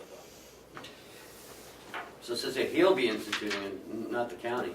Wow. I wonder if he kept them. Please. the. Okay, the other thing is, last week the commissioners discussed mail that comes here. We had a big discussion about all mail. And if it the policy has been if it comes addressed to anybody, any one of the three commissioners, into the commissioner's office, it's public mail and it gets open. And what we had came to the conclusion last week was that no one opens it, and it goes to the commissioner if there is a name on it. For example, if it says Dave Babson Commissioner, then it goes to Dave Babson. If it just says Commissioners, then Cheryl opens it and decides what to do with it. But if it comes with an individual name on it, that goes to that person. And which brought up a second thing, do we have any place for mail in the office for the commissioners? Because we didn't know of any place. No, nobody stored in this yellow envelope, because we bring it up here, No, we got the desk, right? yeah. Because that's where it was That's today. what happens, it was, okay. And the last thing is, I've had a number of people ask me about an in-house daycare. We have a lot, apparently, a number of single parents and parents of young children. And daycare and having kids sick and all of this causes some absenteeism, particularly in the nursing home because we have so many. And the question was asked about having a daycare for our employees. We already tried that, didn't go anywhere with the delegation, so. No, a daycare just for our employees, an in-house daycare, not one for. Who's gonna run it, and where would you put it? Well, that was some of the suggestion was to investigate, and those would be the things that would have to be investigated.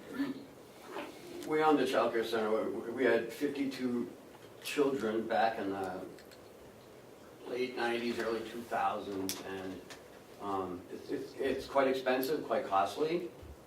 And to have a director, and I mean, it would be too costly for our employees to run it. You have to have employees, and I mean, the regulations are very strict, and Even if it's an in-house one? you still have to have, you still have to hire a director, you still have to have state surveys, and we have to put a lot of work, I believe, into the annex, but we can look into it, but I'm telling you right now, it's gonna be too costly. That's why we got rid of it, we sold it, it just wasn't worth it. But if an organization wants to open up an annex and give the employees a discount, that's the way to do it. You know, because there's a teacher-child ratio that you have to meet. The licensing requirements, you have to have an individual sink in every classroom. And, the space has to be big enough for, I think it's 25 square feet per child or something. You have to have an outside playground. There's a lot to it. So, and if the child's sick, it can't be in the daycare because then it affects everyone else. So that child has to go home.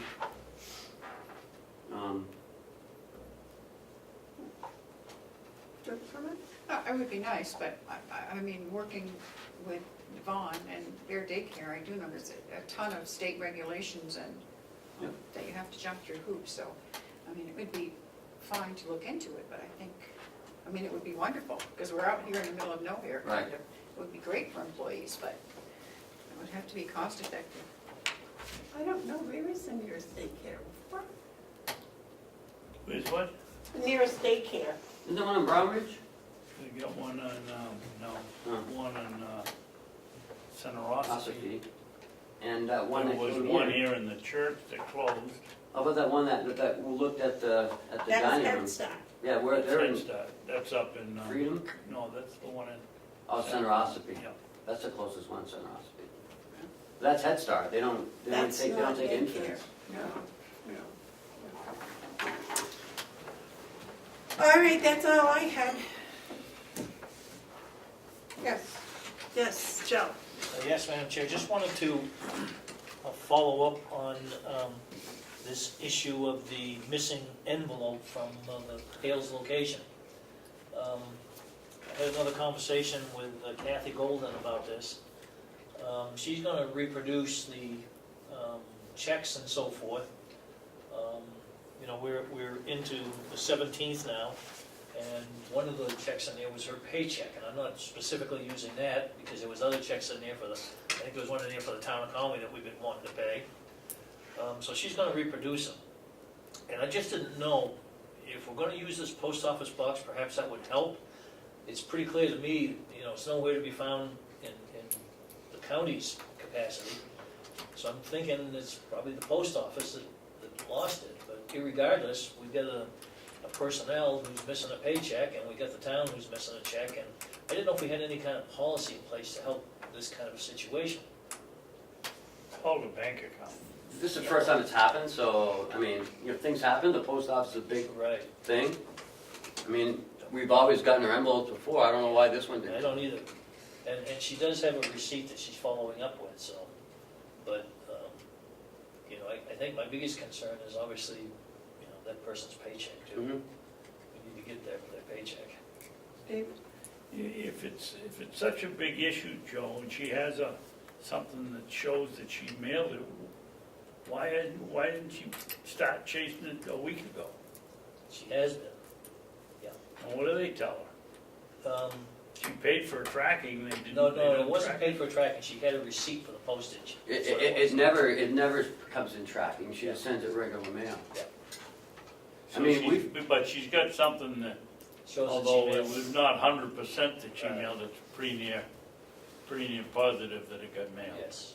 I mean, you had one that went to Russia one time, just going Moscow, across town. Russia, yep, the American Embassy. All I wanted to do was send it 4 miles uptown. Took the long way. You've Yeah, seen I it guess it did. Anyway, Uh, I guess, you know, I didn't want to have to incur stop payment fees either on these checks. So, that's why I was curious if there was any kind of a quote-unquote policy about it. That would be Hale's policy, and I don't think so. Okay. Well, Yeah, she earned the money, why can't we give her a check? Find the other one, we tear it up. That's kind of what I was thinking. so would you like to have us authorize you to sign her paycheck That for would be last great. month? That would be great, And then we don't care what check you sign as long as it's your paycheck for last month. right. And if we could get that, I can hand deliver it today. Well, she's gotta make it out. Well, that's what I'm saying. She's making out, I'll sign it. Yeah, okay. I make a motion that we authorize the treasurer to sign Kathleen Golding's paycheck for the month of March. Second. Any discussion? All those in favor say aye. Aye. Thank you.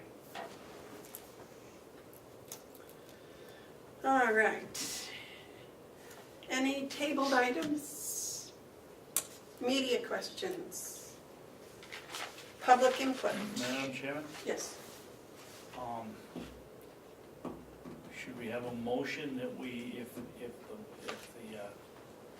check is found, that we get it back here, or? And just for security reasons, how do we know that the check came back? If Well, I- Joe hasn't signed it. Yes.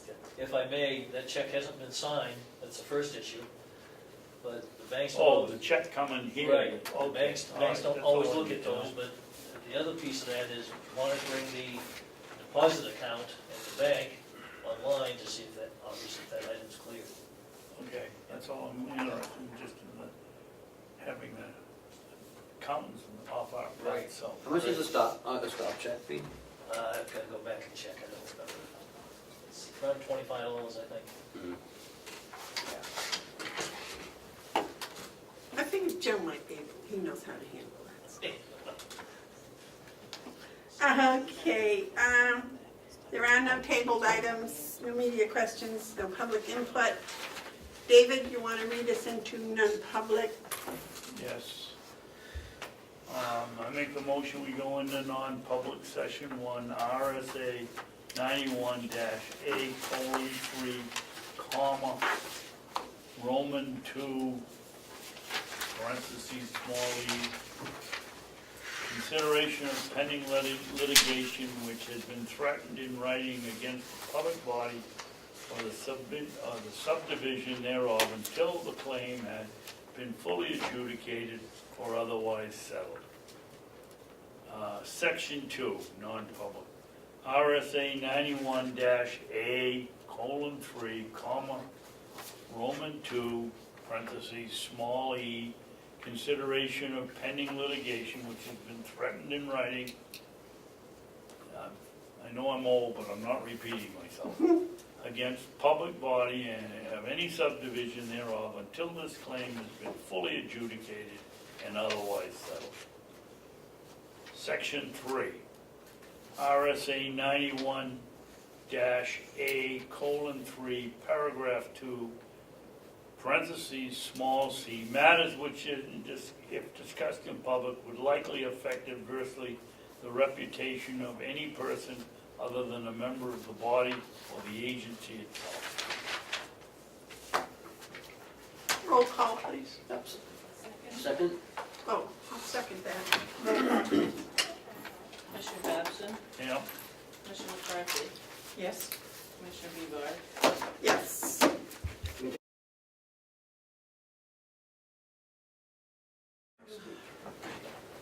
make a motion, we seal the minutes. Were there any decisions made? Motion No. made? No, but this isn't settled yet, this isn't settled. Right, those two aren't Okay. settled yet, but number 3 might have been. I don't know, I did steal them for now, and then maybe open them next week. Okay. We made a motion to come out of non-public. David, you made a motion? Made a motion to seal the minutes. Second. All those in favor of sealing the minutes from non-public sessions 1, 2, and 3, say aye. Aye. All right. Anything else? Are we all set? Lunchtime. All right. I think that's, all right. I'll wait a motion to adjourn. I'll second. Second. I guess I made it. We are adjourned.